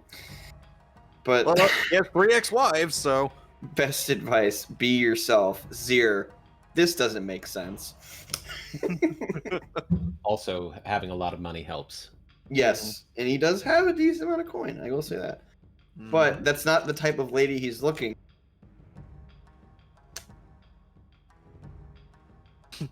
Yes, Zir is straight. He is not gay. Not that there's anything wrong with that. No, Yeah. there's nothing wrong with it. No. Absolutely not. To co-opt the Seinfeld joke. Yeah, but Arthrax is gay, and he is looking for a good somebody. Maybe. Or the Avenue Q joke. It's okay if you're gay. Not gonna judge you. I don't know the exact song. My friend has it memorized. I can ask. No. Yeah. I know. Hell, if Orcish Ramsir wasn't such a asshole, he was a baby. Maybe. Very particular about how his kitchen was run. Yeah. Oh god, are we talking about Orc and Ramsir? Ramsir again? Yeah. I just Sure. put my headphones on. All you We hear were- is orchestras. We were just talking about how Zir is straight and Arthrax is confirmed to be gay, and that if Ramsir wasn't such a stickler pain in the ass about his kitchen, he was a maybe for Arthrax. Really? Yeah. It's like, oh no, he ripped up one piece of fish, and the guy strangled him over it. Bit of an overreaction, if you ask me. Well, you were like, not my type. Zir was shitting bricks. Keep that in mind. So he broke a guy's neck because they add a little too much salt to the soup. Who does it? It was supposed to Also, be really I- good soup. I realized that I have a spell for lighting campfires. Yes, you Oh. do. Prestidigitation.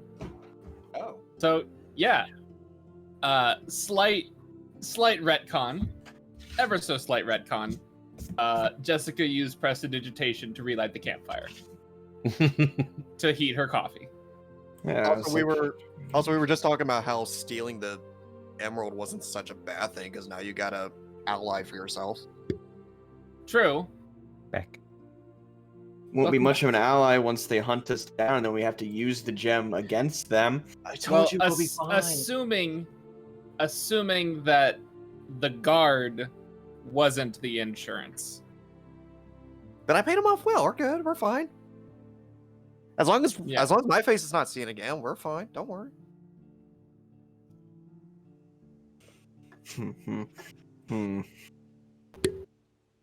We don't Yeah. have to go through that town again.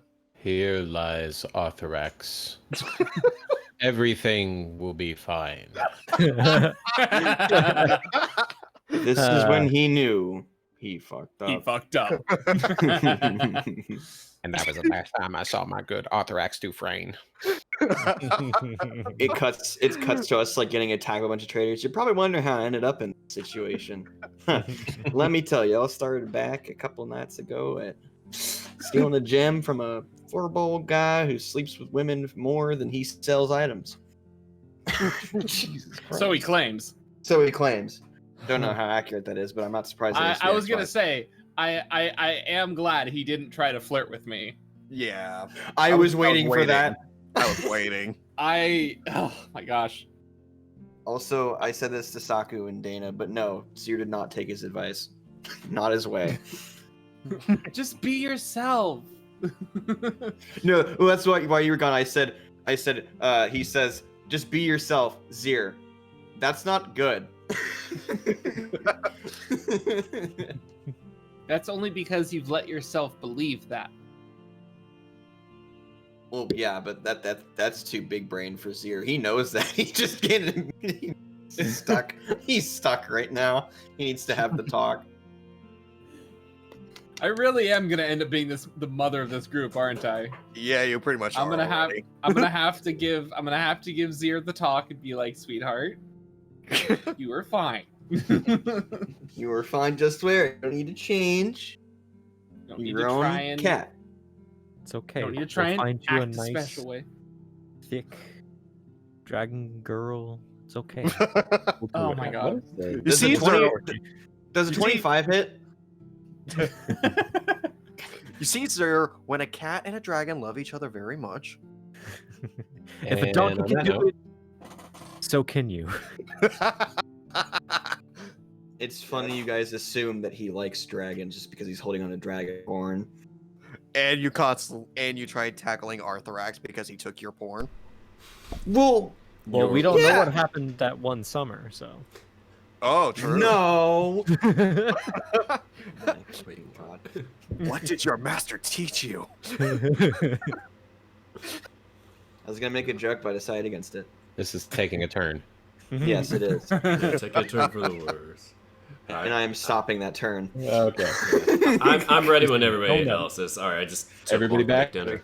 Yeah, I I'm think ready. we're ready. Okay. Ooh boy, thank God. Good timing. Deer Dash.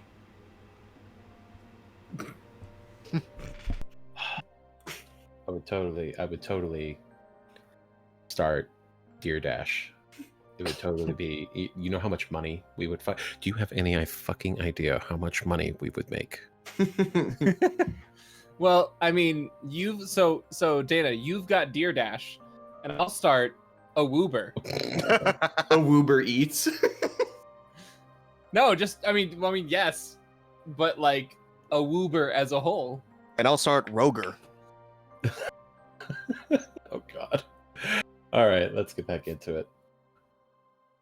So, heading west from Scornabel to El Terrell, the weather takes a noticeable shift.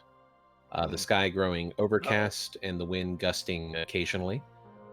As the horses push against the gusts, the skies open and rain starts coming down, slowly at first before growing in intensity.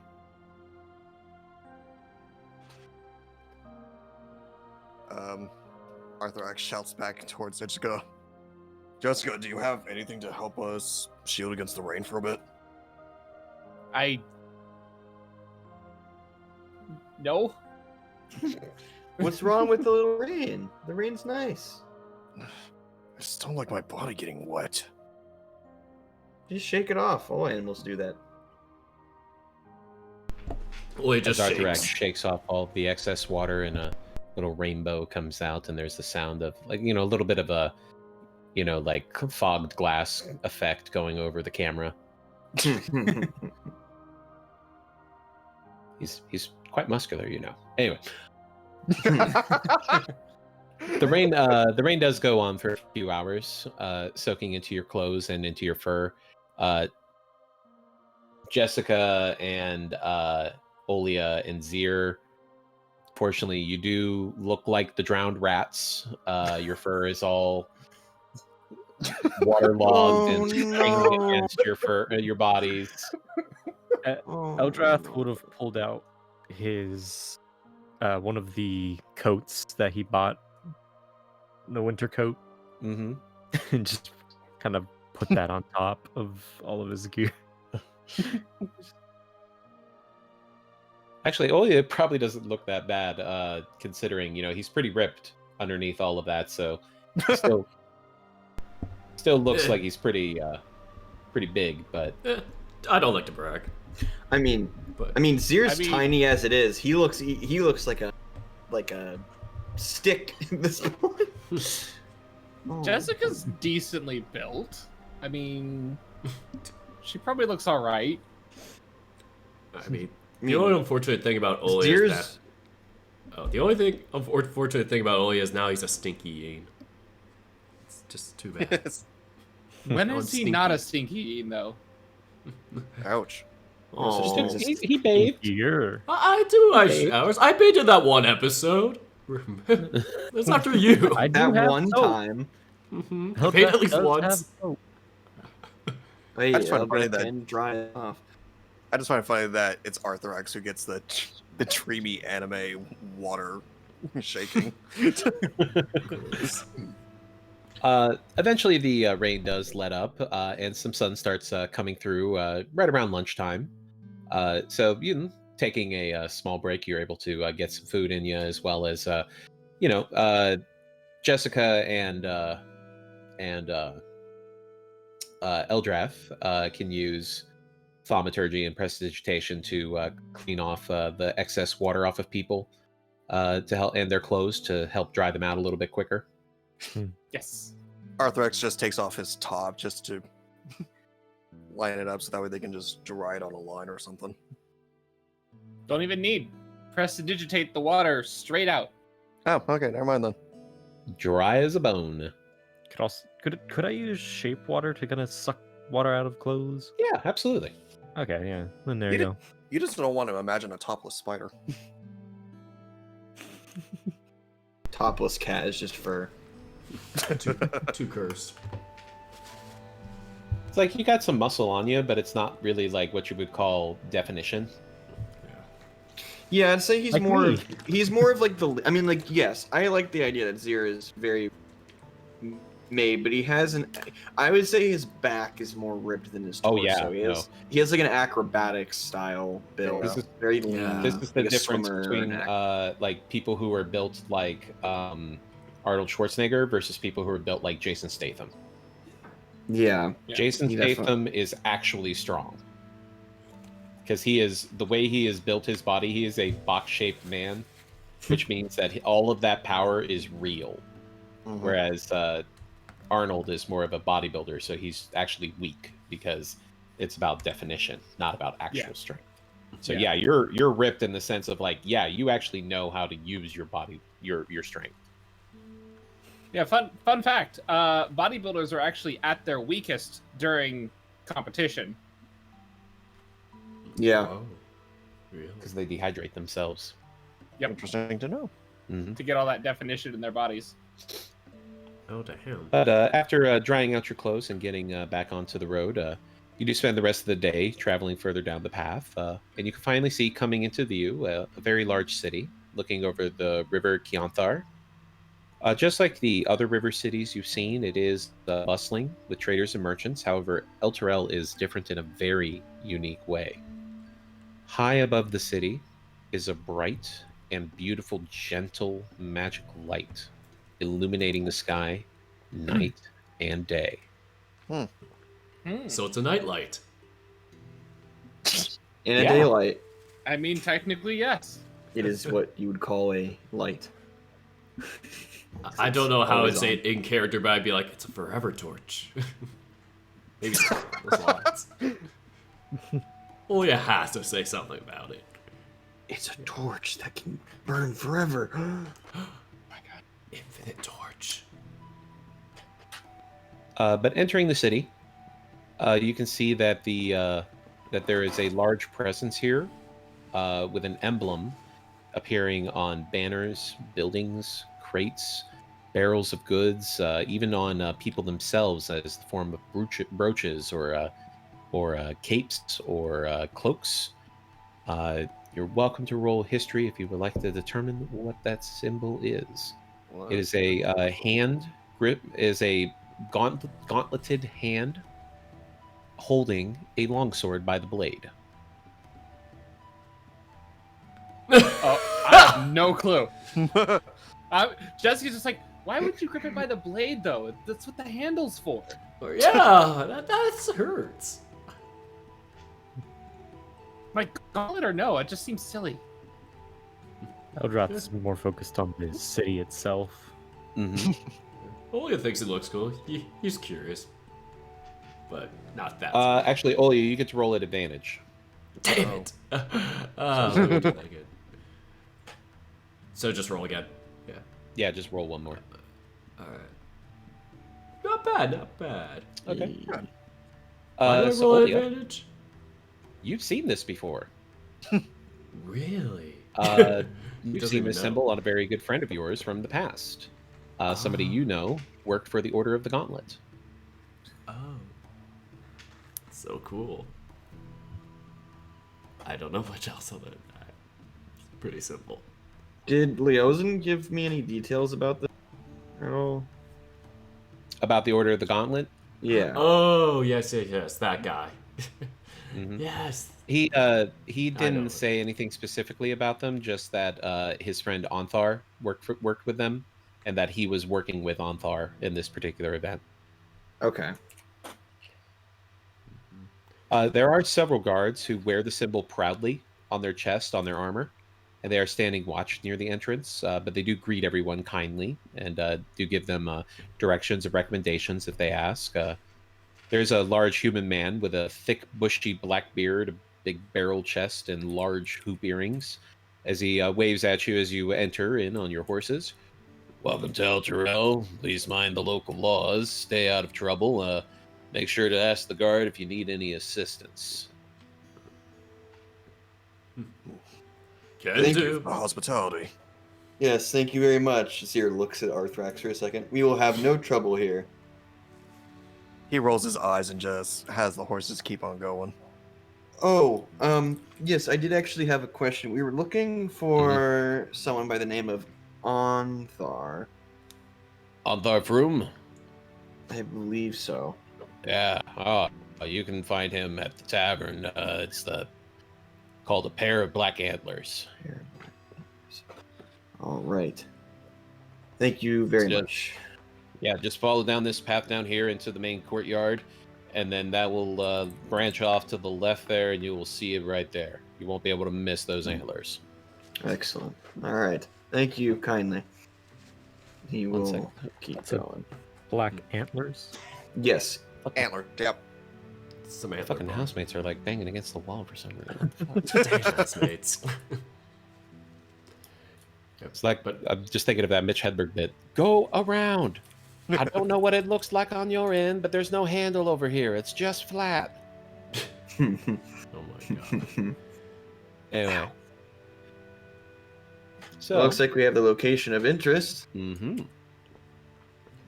Let's go find a place to leave our horses and we can check it out. Well, it's a tavern, so it might be an inn as well.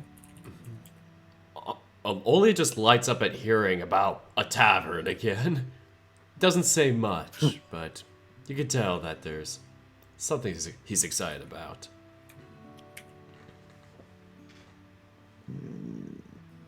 All right. Well, I guess we can start making our way over there. All right. So, as you were approaching, you do spot a rather nice-looking tavern. It's definitely very simple. Definitely a working man's kind of tavern. Up front, there are two giant wooden antlers that are painted dark, rich black, hanging up the front, signifying this is a pair of black antlers. X marks the spot. I think it's somewhere else. I don't think this is the place. Yeah, You you're have right. We reached your should head back. destination. I just don't know. This is, could be, I guess, but Ooh, wouldn't it be embarrassing if we were wrong, I mean, if you ask me, these look more like really dark gray antlers. So These could be horns. They could be tusks. Ugh, too Arthur confusing. just stays silent, just goes ahead and goes on inside. Oh, Not mine letting was it out of fall. character. I was. Yeah, that was out of character. I Not think it was me. all out of character. Nope. There is not a inn attached to this particular tavern. It's definitely more of a drinking establishment first. However, there is an inn nearby, and they do, in fact, advertise a stable. Wow. Okay, good. I Sounds think biblical. Jessica will head that way and see if she can get us a couple rooms. I will assist. Yeah, if you could take my horse along, that'd be great. I'm going to find. I'll Arthur join all- hops off his horse to join Zir. I'm and joining. gives his rein to Eldrath. Yeah. Oh, yeah? Oh, I'm joining Zero. I just. Yeah. All right. Tavern. Now! I want. No! Sorry, I get so excited. Continue, Dana. So as you walk into the inn, there is a countertop and a little tiny bell sitting there. Nobody's behind the counter. We'll give it a quick little ding on the bell. As you hear the sound of thumping coming from the back, like somebody's running up down the hall, and then jumping up over the counter and landing on top of it is a small rabbit folk. Hi, did you need a room? Hi, yes. I was actually wondering if we could rent 5 rooms tonight, please. Oh, 5. Oh, I don't think I have 5 available. Hold on, let me look. No worries. As he pulls over a big book and just like with all of his weight flips it open. Bless you. Speaking of housemates. Oh, what? Bless you. Your horse sounds a little sick out there. Does he need a little? I'm not going to tell my roommate what you just called him. Just saying. So he starts flipping through the papers of the ledger and. I just realized I have the perfect response. Oh, don't worry, he just has hay fever. Even Perfect. Eldrath roll his eyes at that one. I'm sorry. Go ahead. I'm just sitting here, just shocked that I didn't see that coming. I'm 2 for 2 tonight, baby. I'm losing my edge. Damn it! This is not good. The hypnotic pattern really got you. Yeah. didn't Either it? that, Jesus. Dana. Either that, or I'm learning from the best. I don't know if that's a good thing or a bad thing. The best ones are the ones you don't see coming. This rabbit Rabbit What's- folk. rabbit folk. Okay. It's the No, rabbit. He's just literally just a walking pile of foam and spittle. as he flips through the papers and just looks up at you. No, I only have 3 rooms tonight. We can do 3. We can do 3. That'll 3? work. 3 works. That's good. Yeah. Do you have room for 5 horses? Yeah. Actually, we don't have anything in the stables right now. Oh, perfect. That'll be great then. All right. Yeah. Let me go ahead and ring this up. So for 3 rooms, that's going to be 6 gold. Perfect. Absolutely. And hand the gold over. All right. And then for the housing for the horses, that's going to be an additional gold. That'll be 1 gold per horse. How many horses? 5, you said? 5. Yes. All right. So that's going to bring it to 11 gold. Okay. No worries. All right. Here And- we are. There you go. And they jump down off of the counter and walk back and come back out with 3 keys, jumping back up to the top of the counter. All right, here you are, 3 keys. All right. Thank you very much. Of course. You need anything else? You just come right up. I will. Thank you. Eldrath And- will kind of just look down the hall and be like, "What were you doing over there?" What? Oh, well, we don't worry about him. We'll be on our way to our rooms. Thank you. oh, let's no go. worries. I just do the cooking down here too sometimes. Just preparing some dinner for later tonight. Oh. All Where right. do you get your food? That's from the market? Don't, Hmm, Eldrath. the market. Eldrath. Just gives a look Don't. like Don't. Hmm. Don't. I mind got him. my eyes on. Oh, she will grab him by the shoulders, turn him around, and march him out the front door. Let's go. Eldrath just stares as he's being dragged away. Why? Time and a place, So- Eldrath. Time and a place. Here and now, right? So Zir and Olia and Arthurax, as you enter into the tavern, tavern's very simple. Sanded wooden tables and chairs with a fully stocked bar and several large kegs of ale, mead, and cider, as several humans, half-orcs, elves, dwarves, animal folk, and even some small folk of various types pal around each other, drinking and swapping stories, laughing and talking with each other. You do note some are in armor and some are in clothing, varying from intricate and expensive robes to the very common working man's clothes. All are wearing cloaks with an emblem on the back. The emblem you do recognize as the Order of the Gauntlet. It would seem that this is a meeting place for the Order. Aside from the drinking, several of the members are actually arm wrestling. Some are rolling dice for coin. Several others are boasting about winning the drinking contest later that evening. Oh, Zero boy. nudge, Olia. Yeah. Olia gives a little confident shoulder shimmy, like, I could do better than them. As you're walking in, suddenly a half elf and a half orc man come flying over a table, just punching each other in the face as they just start yelling at each other. As everybody just like, "Hey, take it outside!" And they suddenly get dragged out by all the other order members as they are thrown out the doors. Jeez. They must have strong gauntlets. Now, I was going to say they have their priorities in order. Of gauntlet. Please go. Arthur just ignores everything, just walks up to the counter. Coming up to the counter, there's a tall bear folk behind the counter, Shit. holding out a big mugs of ale and passing them around to some of the other order members. Hey there, Spider-Man. What can I get you? Oh. Oh no. Once he takes a look at the bear, he actually arches a brow of interest and goes, "Well, I'm pretty new here, so how about you give me what you find suitable for newcomers?" All right, I think I got that for you. As he turns around and grabs a flagon and fills it up to the brim with a very nice amber-looking fluid and hands it off to you here. Says, "There you go, some of the best mead that you can find in this town, my friend." You are not bear. This will make you bear. Oh no. He takes the mead, gives it a little sniff, and then takes a sip. It's sweet. It's definitely got that honey smell to it and that smooth sweetness of honey in the back. It is definitely quite powerful too. It's definitely extra strong mead.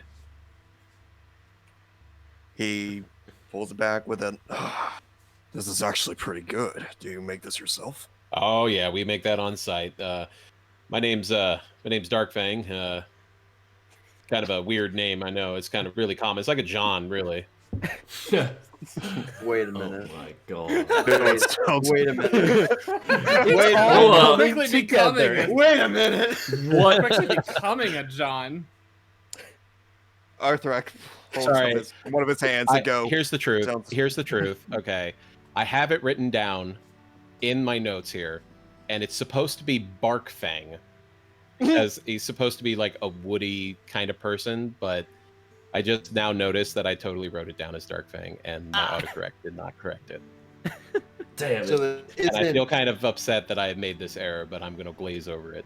oh no, this is a great error. Nah, you're fine. Because for a second there, I thought this was Jessica's dad. I was like, no. I am not adopted. No, please, let's ignore it. Arthrax I'm holds out one of tired. his. Let's move forward. Arthrax holds out one of his hands. Name's Arthrax. It's good to meet you. You can call me Bark. All right, Mark. So, what kind of strange stories have you been hearing around? Stories. Oh man, you came for the right place if you want stories, but you're going to be hearing it from all of these guys. So he points out to all of the people in the order, laughing and talking. You do note that the two guys that went out punching each other have just come back, returning arm in arm, just laughing with bloody noses and black eyes. Now that's a relationship. He takes another sip of mead as he watches those two before turning back to Bark. So, what's this gauntlet group that's all around? Oh, Order of the Gauntlet. Yeah, it's a kind of a organization that tries to do well, do justice things, and try to stop bad things from happening to good people, you know? So, like a justice system. Yeah, protect the common man. You know, try to keep the order.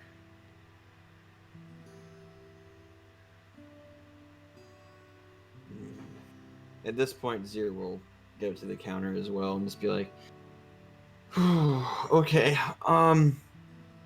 so, I was looking for, sorry, name is Zir, by the way. I was looking for someone named, Anthar?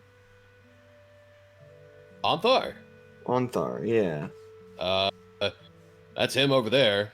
As he holds out his hand, pointing behind you to a relatively tall human man with a bald head and long flowing beard. He is actually still in his plate armor, though he's not wearing his helmet. Oh, shit, okay. Ah.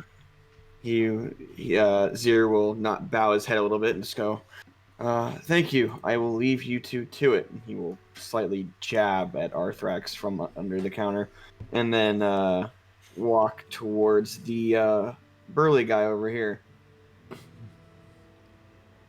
And Olia joins along with him, too, just to give him a special greeting. So as you're approaching, Anthar is drinking with his fellow order members, heartily laughing and bullshitting with them. And as he turns, he sees you approaching him and shoots his arms up in the air, launching his ale onto some poor elf minding his own business one table over. Wow. Oh no. By the breath of Torm, only a craftsman. The seasons have been well to you, my friend. Thor, it's so good to see you, man. How could you waste such a good ale like that over a poor fellow like me? Tries to He give him lets kind of out like a a bro hug. loud laugh as he smacks you on the back with a loud thud against his armor. It's just, there's plenty more where that came from. Tell me, you still mixing up drinks out there in the sticks, or are you too busy killing bandits? I mean, I've been lately doing my noble work to help slay these bandits from this like crazy dragon cult. But As he, yeah, other than that, he wraps his arm around your neck and like pulls you over to a crowd of humans and animal folk, and he says, slaps you on the chest. This one right here. I got word that there were bandits heading to my sister's place, and I ran out there to try to help them out. And wouldn't you know it, there's this tall, strapping hyena folk with a goddamn stick, just a stick, beating off bandits. Wouldn't you believe it? is all I need to get that job done. Boy, have I upgraded. And he has the warhammer kind of next to him. Oh, a fine weapon you have there. I can't wait to see it in action. But hey, work can wait. Tonight, we're here to cut loose, unwind for a bit. Grab yourself a drink, grab a date, and enjoy the festivities. All right, I will do. Do you know what the finest ale is here? Oh, you gotta try the mead. They make it here on site. It's perfect. Ooh, that just sounds He squints out into the crowd and just kind of barks out in Dwarvish. Does anybody speak Dwarvish? I know Orcish, I think I speak. Come on. I unfortunately do not. You said Dwarvish. Nope, just common and Orc. All right. Well, he barks out in Dwarvish as the dwarf looks over to him, and you can almost see it across his face as he goes, "Oh shit!" And he looks back to the rest of you. "Excuse me," and walks off into the crowd. Jessica and Eldrath, you arrive at the tavern. All right. Nolia is going to join in with Anthar As usual. and pal around. Seer is lost. Arthurax is staying at the bar, just talking and chatting with Bark and having some good mead right now. Seer is just like, I want to be on. Oh no. So he just gets dragged, and he's like, oh no. Yeah. Jessica will give a quick little scan of the room as she arrives, and wave out to Zir, and just kind of like raise a paw to wave and be like, "Hey, over here." As you call out for Zir, several people look up, and you note several wolf folk in the crowd also look up. Uh-oh. Zir will put his head down and kind of awkwardly walk back over. Well, I got, I didn't. We currently on Thar's distracted, it seems, with Olia. They seem to have known each other, and Arthrax is busy with some bear. Were you able to find rooms? Yeah. We can only get 3 rooms, so you guys are gonna have to double up tonight. Okay. But I'll make sure you're not stuck with Eldrath here, and she'll give a little elbow jab, gentle playfully, to Eldrath. Eldrath is already at the bar. Never mind. Elbow jab Then at it is empty just space outline meme. Well, either way, just like don't worry, sweetie. I'll make sure you don't get stuck with Eldrath tonight. I'll put you up with Olia. He's probably gonna. Oh No. wait, Tell you what. I was gonna keep a room for myself, but would you like to sleep in my room tonight? I won't mind. Sure. Okay. Cool. We'll let Olia sleep on his own, because it looks like he's already starting to drink. So he's going to snore like a machine tonight. He also might not even come back to the rooms. As you all look over and you see Olia standing on a table as Anthar and several other Gauntlet members start yelling, "Chug, chug, chug, chug!" Woo! At the end, just raise the glass. One more! Another! We'll ask about what we need tomorrow. We've been on a Yeah. journey. We can unwind a little bit, I'd say, right? Yeah, I don't see why not. But if you want to, sweetie, you can crash in my room. Okay, that sounds fine. So as you two are talking, a tabaxi walks over. Female tabaxi. Whoa. Oh. As she reaches out and grabs your arm, holding it out and forcing it into a flex. It's all right, I suppose. My be a arm good or challenge. Zir? Zir's arm. Okay. It'd be a pretty good challenge, I'd say. What? As she looks at you with bright green eyes. Oh no, Oh. not the green. For arm wrestling, of course. Oh. And he's like visibly flustered. I'm not the greatest with strength. Okay.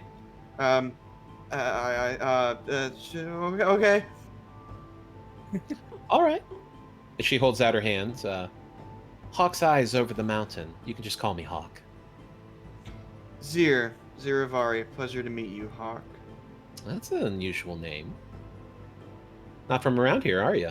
No, afraid not. I'm far, far away. Well, how about this?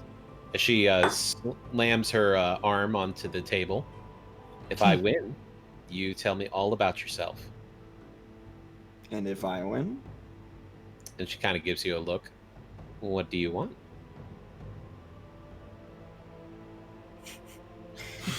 You tell me about yourself. Go ahead and roll charisma with advantage.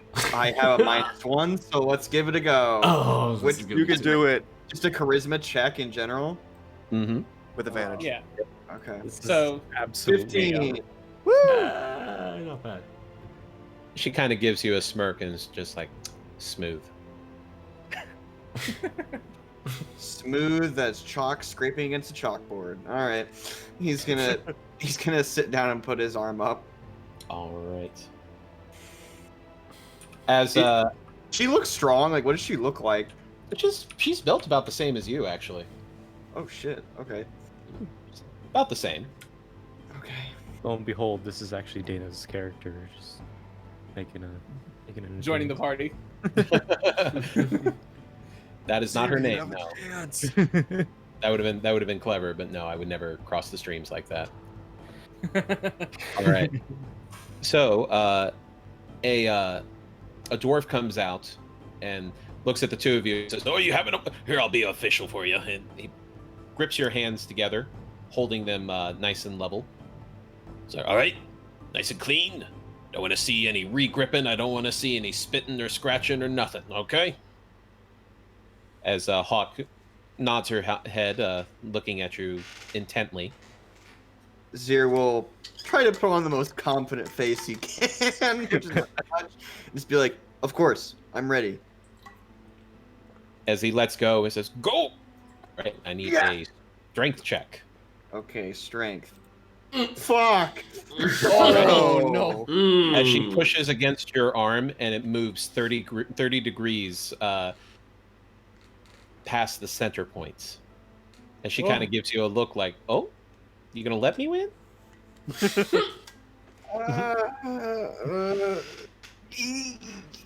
Maybe. Go ahead. I'm just. Oh, roll again. Yep. I'm just. Just take it easy. As she gets a natural 20, Oh my fuck! slams your wrist onto the table, letting out a cheer as she holds up her hands. Oh. Zir's just staring blankly at the void. 1,000-yard stare. He doesn't know having whether that- to feel attracted or scared. He's having those moments again. As she walks around the table and grabs you by the shoulder and says, "How about you buy me a drink, huh?" Thinks back to the advice. I do have some money. Yeah, that's. He's gonna look back at Jessica with fear in his eyes. Just get up and be like, Jessica. Sure. Jessica gives sort of a like she's got both her hands up, sort of in a like calm down, and then thumbs up. Got this. Oh. Just relax. He's gonna take a breathe in as his master taught him. Yep. Just be like, yeah, you know what? Let's get a drink. We can have a chat. Plus, I have to admit, I'm a little bit stronger around my back and my legs anyway. Oh, And he's gonna flick his ear a little bit, like a little bit back. Like, yes, a little bit of a braggart, aren't you, huh? says the one who is saying I was being easy on. Wow. He's trying, guys. Give him a chance. Oh no, he's doing He has fine. -1 charisma. He has -1 charisma. He is inherently awkward, but it's sweet because he's trying. Yeah. Arthur just It's watches very the whole cute. thing. Oh yeah, Arthrex, you're a strong dude. You know, you could see plenty of people out here eyeing you up to see if they think that they might be able to beat you. Oh. Well, then he flexes every arm to like give off his own little challenge, even one towards Bark. So as you're starting to flex a little bit, kind of just talking to Bark and talking about your your regime, trying to stay fit and everything. As you feel a shadow form over you. He turns to look up where the shadow source is. Standing tall above you is a human woman. Oh. She has very intense yellow eyes, and her hair is spiked backwards and on a messy kempt kind of mane. Hmm. She says, "You look pretty strong." I've been told. You want to have a go? I guess I can unwind with a little fun. Sure, why not? Hey, that's what we like to hear. Hey, you want to put some money on it? How much are you willing to bet? Hey, I got 10 gold on my success. I'll tell you that right now. 10 gold. Ugh. Go on, Arthrax. You have this. It's no problem. Eldrath is just sipping some mead as he's at the bar. He appears, Hello. comes out of the shadows. I don't know about 10 gold, ma'am. How about we do a little bit more, like maybe 20? Confident. I like it. All right, 20 it is. All I've right. seen him rip a man apart. Roll deception. No. It is That's what charisma. he's good at. Don't say that. I'm gonna fail. Nope. Never I mind. don't know. Just kidding. She believes you, but it has the opposite effect. Wow. Ugh. That's what I He's thought. more excited about this now. Zeers with the tables like, I didn't tear someone in half, but one time I hit a guy so hard his neck turned all the way around. More than once, actually. As Hawkes drinks her drink and then reaches over and grabs yours and drinks it as well. Tell me more about that.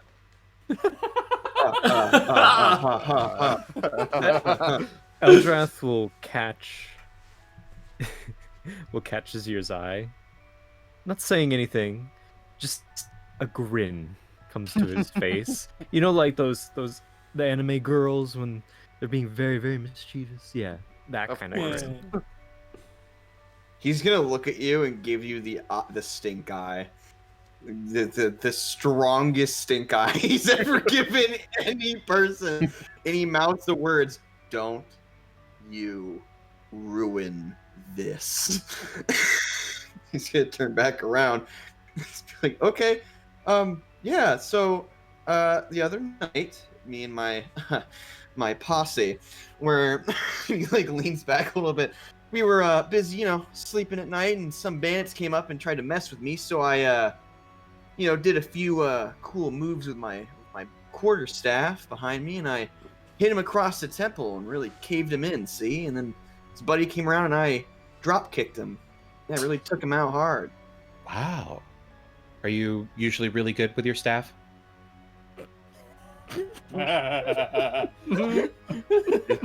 I'm so thankful this is being streamed right now. Just a long sip from Eldrath.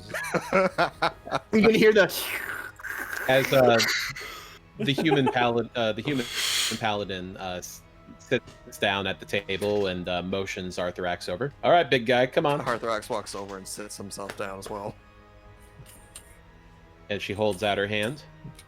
He grabs it with one of his own. As the same dwarf comes over, he's like, "Oh, another one. I like this." As he grabs both your hands and, "All right, clean test. We don't want to see any spitting or scratching or regripping. No, nothing." As she nods her head. He nods as well. All right, go. Go ahead and strength check.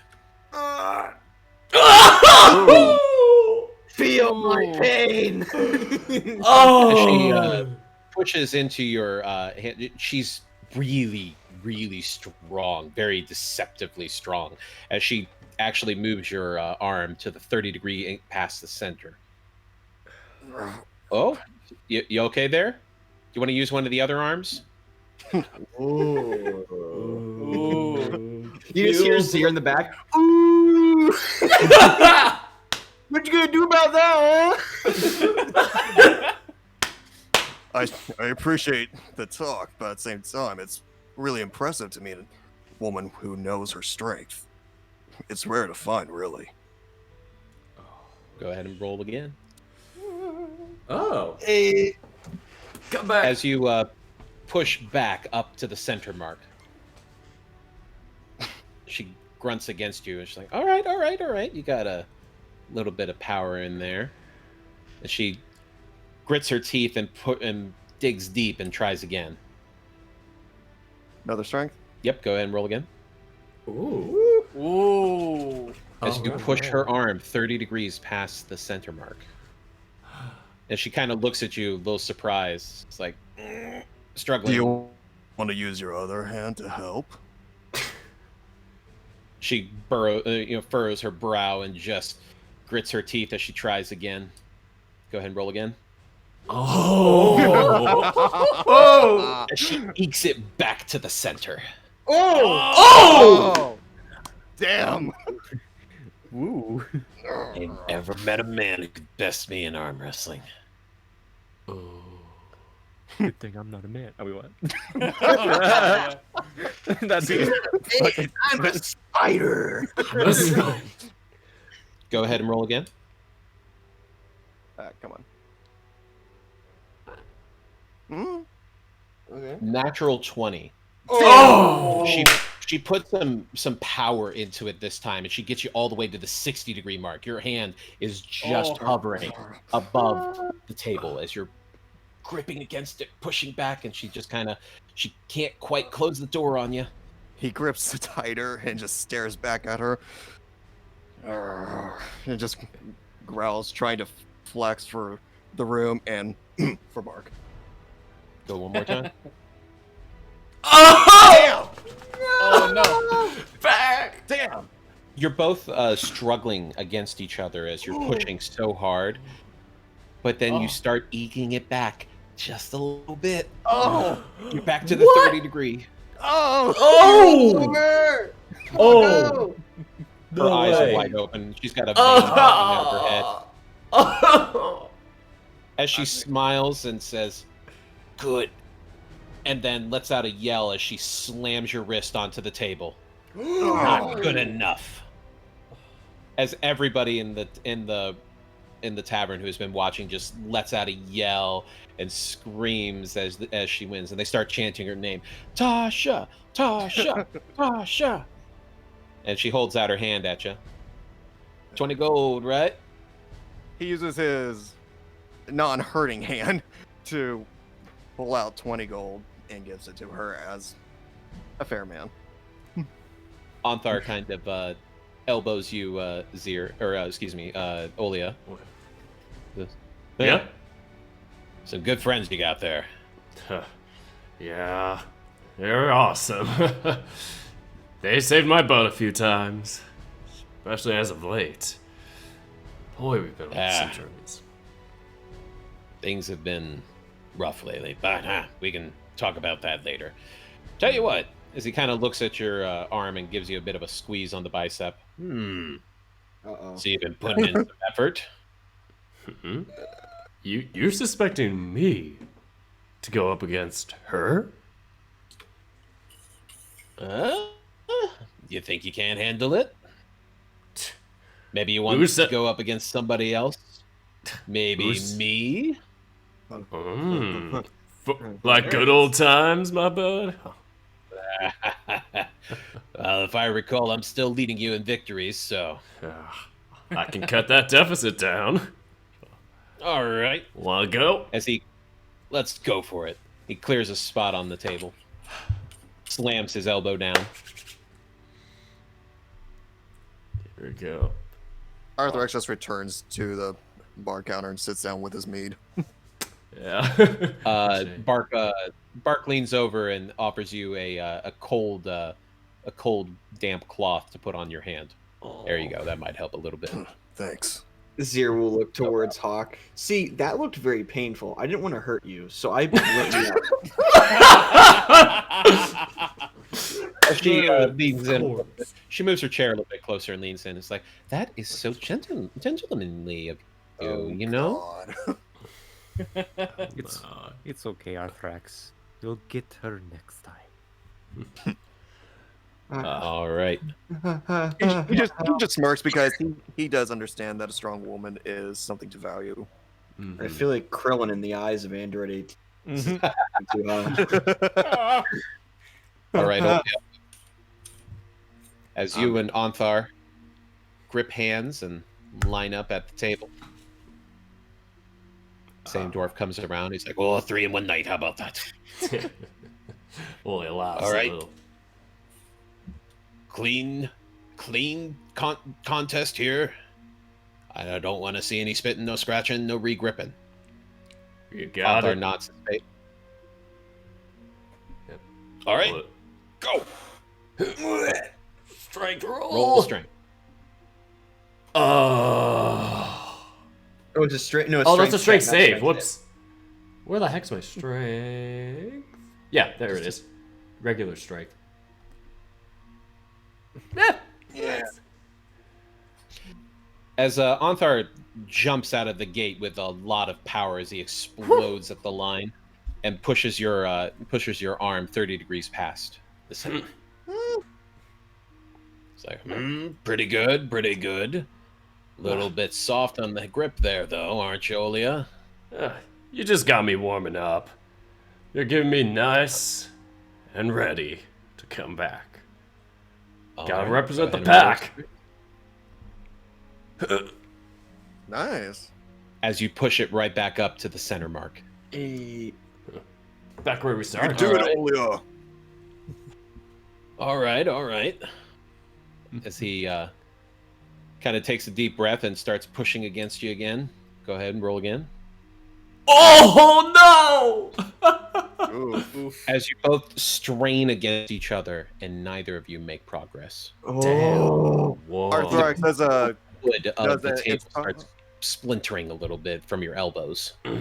Arthur X does an inspiring shout. Hey, Olia, if you win, I'll buy 2 rounds of meads just for you. I guess I have something to work for. Arthur X. Don't forget, you have a special ability as a mastermind rogue. Yes, Oh. yes, you do. I do. Uh-oh. You can give him the help. I will give him help then. You can give him the help. Give me the hep. Give him the help. Oh god, not that first one. Don't Not the give him first that one. first Don't one. give him the first one. Nobody wants the first one. Give him the There's help. some catnip in it for you. I didn't think. Oh shit. So as he cries out to you, Oli, you feel filled with determination, and your next check will be with advantage. Advantage. Indeed. And Bergen starts playing in the background. I didn't think of that. I didn't think of that. Oh my god, my book is expanding. All right, here we go. What? Roll it. Oof. Oh, Let's get As going. you bear down and push against his hand, and it starts moving back 30 degrees. Alright. Dana, Not bad. could I ask? think Could I ask Bark if it's okay to play some music in here? Oh, everybody! There's already people who are playing music around, so you would fit right in. All right. Kind of scurry over to there and start playing, but I'm also going to give bardic inspiration. Yeah, I knew Olia. it. Of course. All right. This is all the so friends rigged. inspired. All the advantage in the world. Roll again. All right. Just for you, Olia. As he Aw. strains against you again, go ahead and roll. Not with advantage this time. Oh wait, crap. Well, it's the first roll. I Well, you mean- get 15 still. Yeah, back to normal. 15 is the first one, so Yep. you can roll the bardic inspiration die if you like, or you can hold on to it if you want. That's just a die 6, right? Yep. Okay, got it. One time thing. Just for now, I'll let back a little bit. I want to Okay. assess this out, test the waters. As you struggle against his grip, but push him down another 30 degrees. His wrist is just about to tap the table. Here Finish we go. him off. Normal strength. Right. Here we go. Rolling with normal strength. Ugh. Yeah. Should I make it Alright. certain? Should I go with the D6? Do I'm gonna do it. Oh my god, I saw the line. Fucking do it. Yeah. Ah, ain't much. All right. What's on 23. 23. 23. Those two. As you let out a roar and slam his wrist into the table. Yeah. Ah. Suppose that Everybody makes in the, one less victory for you. Looks like I'm back on As ev- track. Alright. Everybody starts cheering and slapping you on the back and start rushing over with beers and ales for you.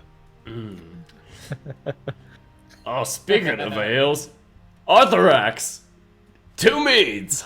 Ah. Already on it. And he holds up the 2 fingers for Bark. He's already got them poured out and placing them next to you.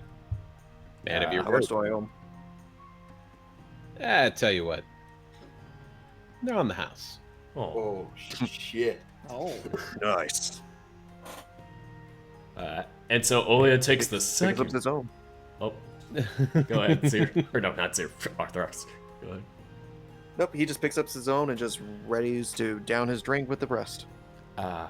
So now that I have the 2 meads, I slide one over to Arthur and go, "Hey, bud. It's always great to see you again, and you know, we always gotta share as paladin folk. Gotta help our cause, right?" Yes, I suppose that's true. Might as well enjoy the glory with me, shall we? Holds up his need and looks to Arthur's to imply he should raise his. And he does, and he claps it against your mug. Never change, Olia. Never change. And same with you, Arthur. Your frooms are always just the best. Well, as somebody starts calling out above everybody, all right, you want in the drinking contest? Line up at the top of the stage. Give me a second!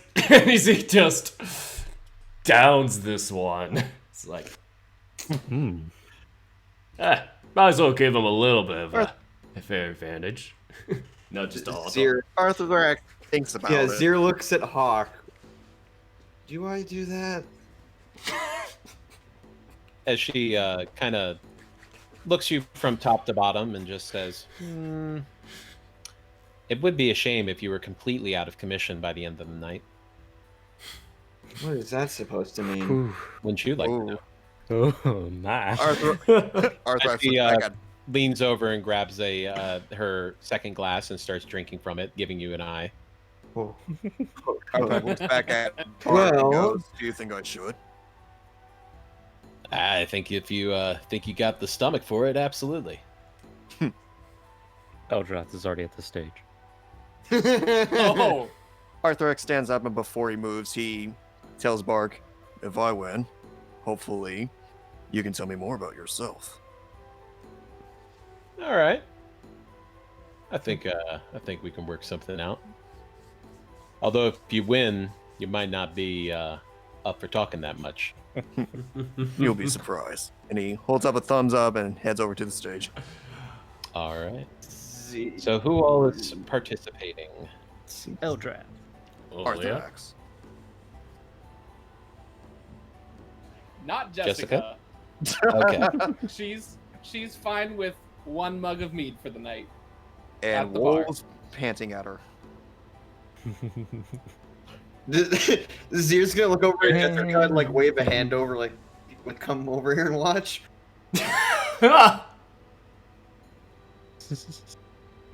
Sure, why not? She'll bring herself over to the table and sit with the two kitties. Oh Jesus Christ! It's a cry for help. It's a cry. Oh, Seer. So, Change. standing up at the stage, there's a dwarven person, another bear folk, this time in armor, a half orc, and a elf, all standing up on the stage with you. And so the way this is going to work, we're going to go every round. You roll Constitution 3 times. Okay. And you have to pass the DC 2 out of 3 to advance. A natural 1 is an automatic forfeit. Natural 20 is an automatic win. Okay. Shit. Now, is this Constitution or Constitution saving throw? Just Constitution. Gotcha. Saving Not bad. throw. No saving throw. Don't here. want to mess this up You are again. chugging alcohol and you are trying not to vomit. Oh god, this sounds like me back Oh, in college. All right. Here we go. We'll go down the list. First round. Should we roll initiative? Eldrath, go ahead. Roll Constitution. 3 times? Go ahead and roll Okay. 3 times. Just because I put on this playlist. All right, you pass. As you chug down your drink easily. Olia. Oh. All right. Oh. Oh. All right. Yeah. Oh. No! Yeesh. Uh-oh. Uh-oh. You're starting to drink it up a little bit, and then you kind of have that moment of, oh wait, was this ale or was this mead that I'm drinking? And as you're thinking about it, it goes down your windpipe, Oh. Oh.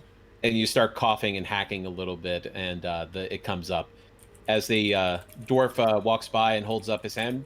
Forfeit. Oh. Damn it. Just, It's alright, Olia. You are out, Olia. You get it next time. damn. If that's Olia's back, good try. All right. Doesn't mean Arthur, you don't have to stop at drinks. Yeah. Oh shit. Oh. all right, Arthur X, you managed to keep it down as you just open up your jaw, and all of it goes down in one go. He holds up his cup and goes, "Another!" and smashes it on the floor. Oh, careful, we gotta keep those. Wow, man. Respect the tableware, damn. Yeah. All right. The dwarf comes up behind you and does a similar thing where he just kind of opens his mouth really wide and just tips his head back as it just goes right down into his stomach, and he lets out a belch. You got a natural. Damn. Damn. Damn. And then here comes the bear folk. Mm-hmm. He's already looking really drunk, Oh. and he's Oh, kind of no. slopping back and forth.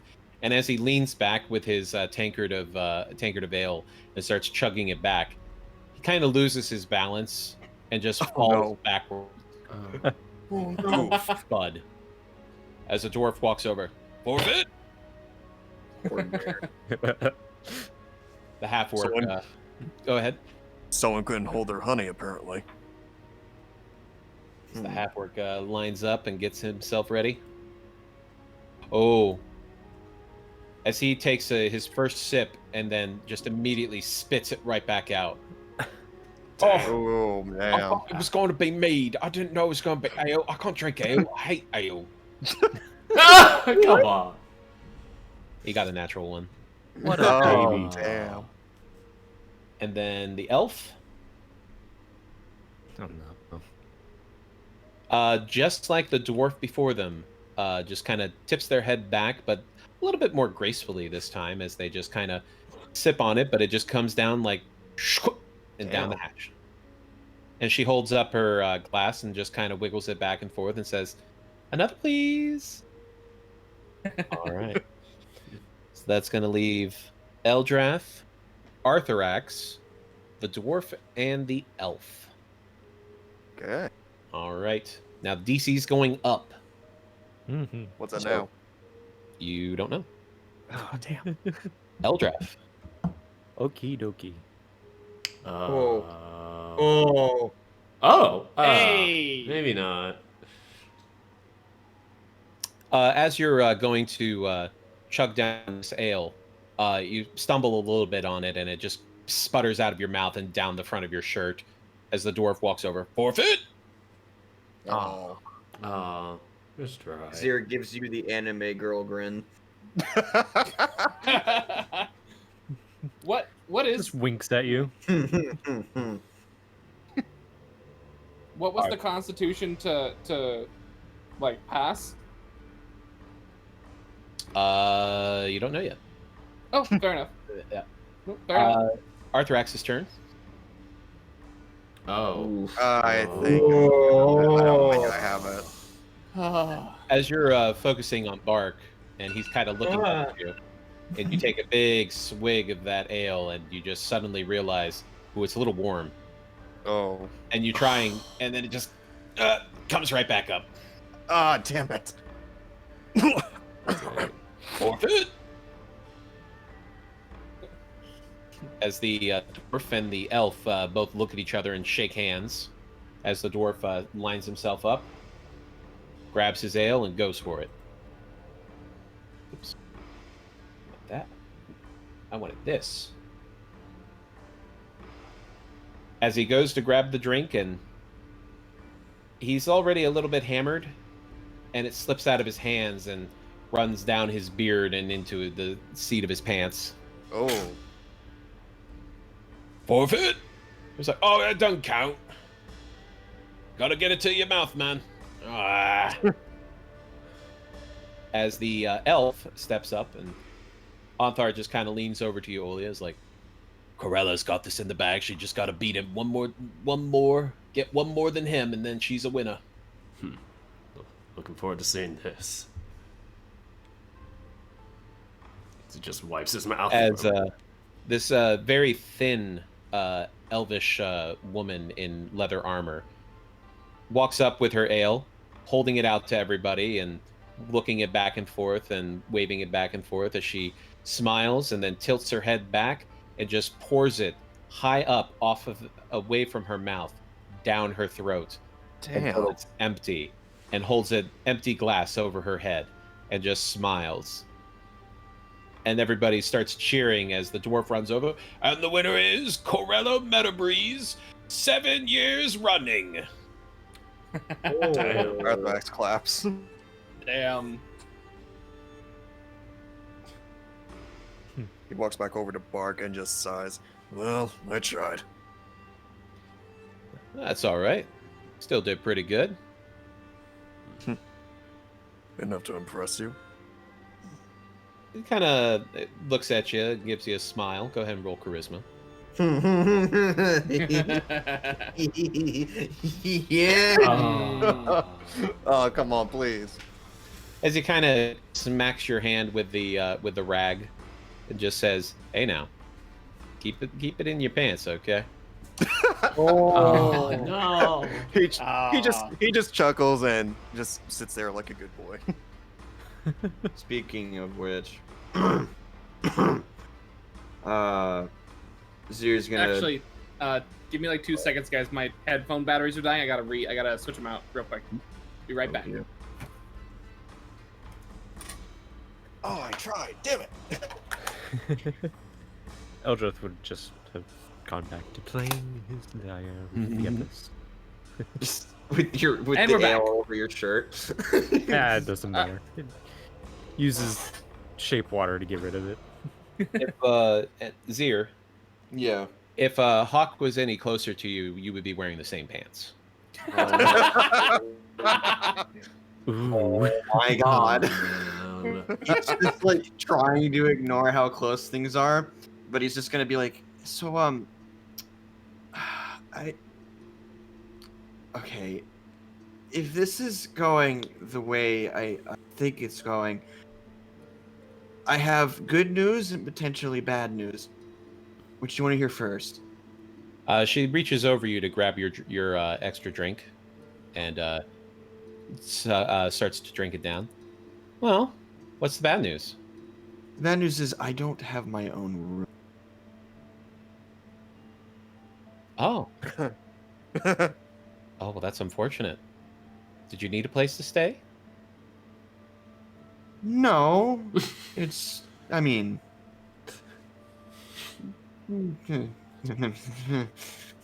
I have options. Oh, sure. I don't think my sister would mind if you stayed the night with us. Okay. All right. Well, do you want to hear the good news? Sure. I keep this on the down low, but I have some fairy dust, if you know what I'm saying. She leans in and whispers into your ear. I smelled it as soon as you came in. That explains why you're all. He just whispers back, "Are you only so close to me because of that?" Well, it's not the only reason. Oh. As she holds up her hand and motions for 2 more drinks for the both of you. Why didn't you enter the drinking competition? Oh, they don't let me compete anymore. Why? Well, I just kept winning. As another drink appears in front of her, and she tilts her head back and drinks it back.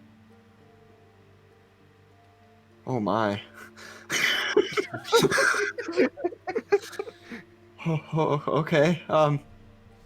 Zir's getting lucky tonight. The real winner tonight. As the night does progress on, later into the evening, a man, younger human male, in squire clothes, walks up to each of you, tapping you on your shoulder. Mr. Froome would like to see you in his private drinking room. Right now? Yes, if that's okay. He looks back at his. How drunk is she? Roll insight. Oh dear. You know what? She's covering it up good.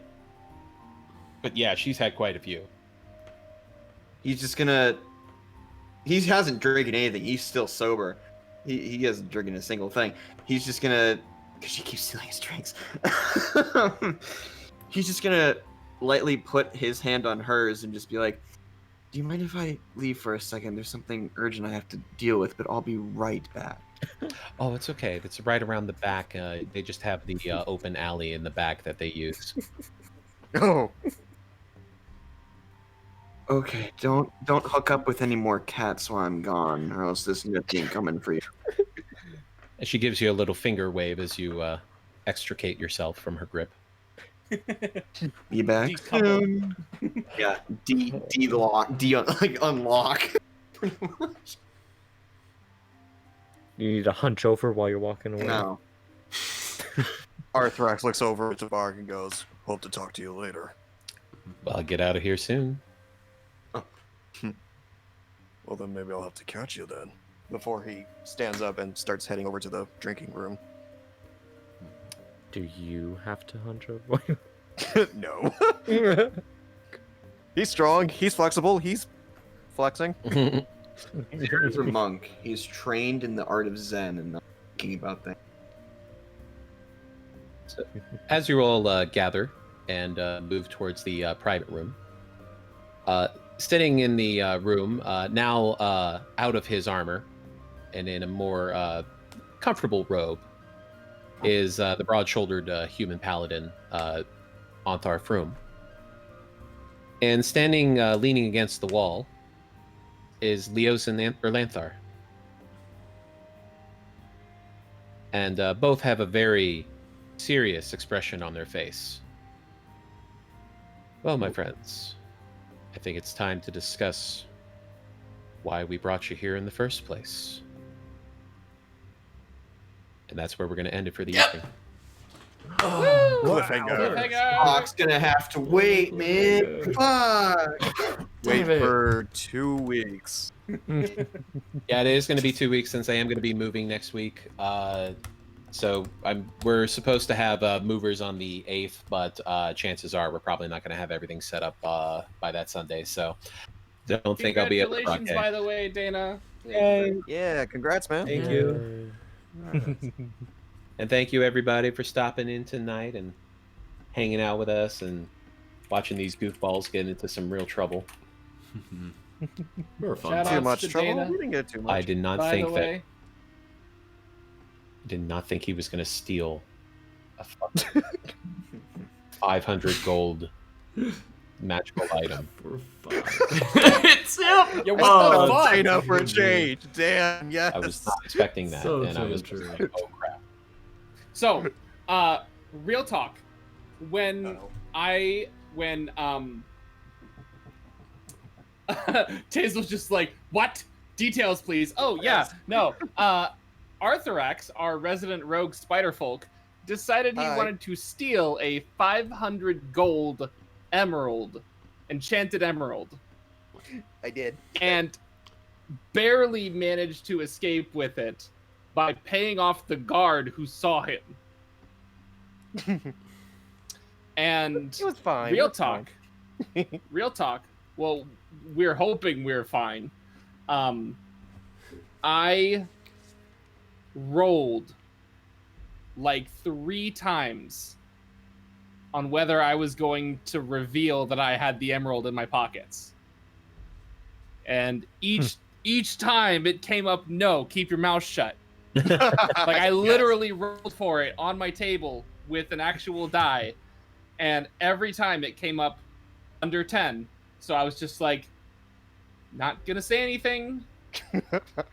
Yay. That's what I was wondering. I was like, because I'm like, it's in Jessica's pocket. She could just take it and give it to him. You'll notice the moment he mentioned that it was stolen, Jessica got very quiet. Yeah. Mm. The So- dice are on my side. Like I literally was like, do I come forth? Roll the die. No. Guess not. Again, I just rolled a 3. So like this It's rigged. this D20 does not want me to reveal that I had the possession of the emerald. Because I was just like this is gonna go one of 2 ways if I reveal myself. If I reveal that yes, we do have the emerald, I was going to give it to him. I was not going to be like, oh, you mean this emerald? It's mine now. It was a gift. Like I was going to be like, is this the emerald, sir? I apologize for my quote unquote friend, you know. And then, but like my die said keep your mouth shut. Don't say anything. And that cloak of billowing just was so tantalizing. Well, I didn't want I didn't want to like what's the word? I didn't want to. You'll actually notice I put something in the Cold Blood War General chat tonight. I saw that. I saw that. I don't know. Guys, I literally did this in MS Paint in the middle of the game tonight. Can we not try to haggle for 5 minutes? No. Feels like it. Oh. This fits so perfectly well. It's so perfect. Oh my god, you guys. But hang on. Tazel, what you also have to know is that this emerald, when in use, it summons a elemental to aid you. And I gave it to Jessica because she is so squishy, so she needs some extra aid. So I did it out of kindness, out of my own heart. So you can't really fault me there. I was For the greater good. I understand that. But The greater good. For the greater squishy. Chaotic good. Woo! Tazel put in my chat, haggling is a contact sport in D&D. It is. Yes. So, point of view. I was very close. I was very close to being like, all right, I'm gonna come clean. Is your emerald back? I'm giving it to you. I know who took it. I will deal with him. But like, part of me was also worried if he was gonna jump to you're with you stole it, or you're with that thief, you know, like God. I just and it would have ended up with all of us in the brig. I've And been like, I I didn't do anything. Would have been awful. So in a sense, your dice roll technically saved you. well, no, No. it saved me from risk, immediate risk of derailing the campaign. Yep. Now it's created what is referred to as a long-term risk.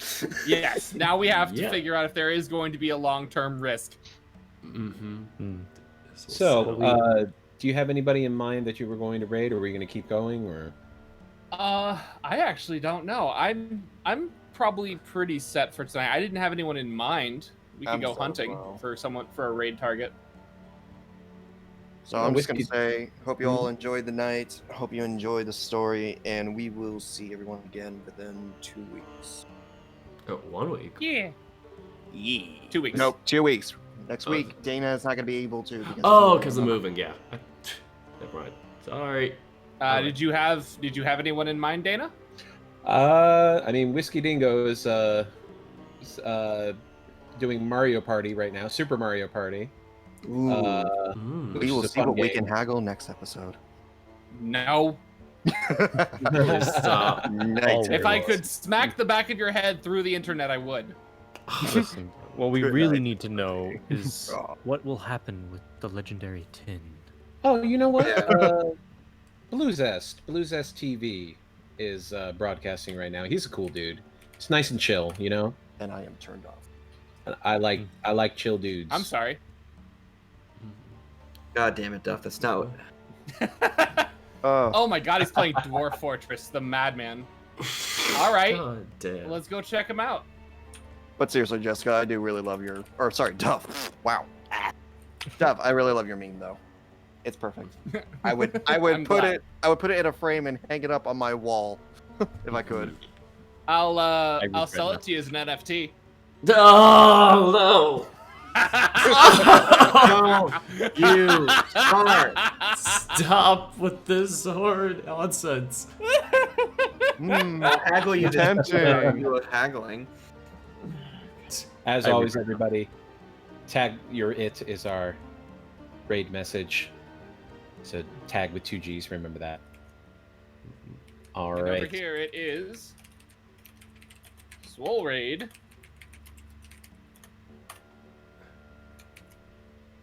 Have you already started your countdown? Yep, I've already started. Ready to go. All right. Tell you what, let me know when you are ready to rock, and I will also press the button. Guys, for those of you who are in my chat, thank you all for hanging out. We'll be back tomorrow. I'm probably going to do a few more art commissions. I got to get those knocked out, including one for Connie, who's been waiting on me for a while. So have yourselves a good night, and we'll see you next time. All right, let's do it. Yep. All right, 3, 2, 1. 3, 2, 1. 213. All right, I'm just gonna say goodbye to my chat. 3.14159. 132. All right, I'll quickly say goodbye to them. All right, so that's it for tonight's stream. I am probably gonna just plan on doing stuff with like my VN tonight. I kind of fell a bit behind this weekend on it, but I did some good work, and I'm halfway done with one of the scenes. But yes, looking forward to that all. We got some good plans in store for this, and looking forward to D&D again in 2 weeks. So thank you all so much for watching. Oh shoot, I forgot to do patrons. Quickly, before we go, patrons, of course, these are the people that help me with help me afford editing and other little perks. So, once again, my fellow dorks are North Grays, Andrew Corona, Nick Tanner, Type A Roth, Norbert Dudzik, Sion, Magram Wolfram, and the Nui Nguyen. And of course, a very, very, very special thanks to my exclusive dorks, Fire Knight 2008. So, as usual, I thank them for helping me with, being able to afford more stuff for the channel. And as a patron, you get exclusive perks as early access to my VN, certain NSFW readings that are only exclusive to patrons, and yeah, some of those other perks. Anyway, that's all for tonight. Thank you all so much for watching, and until next time, take care, guys.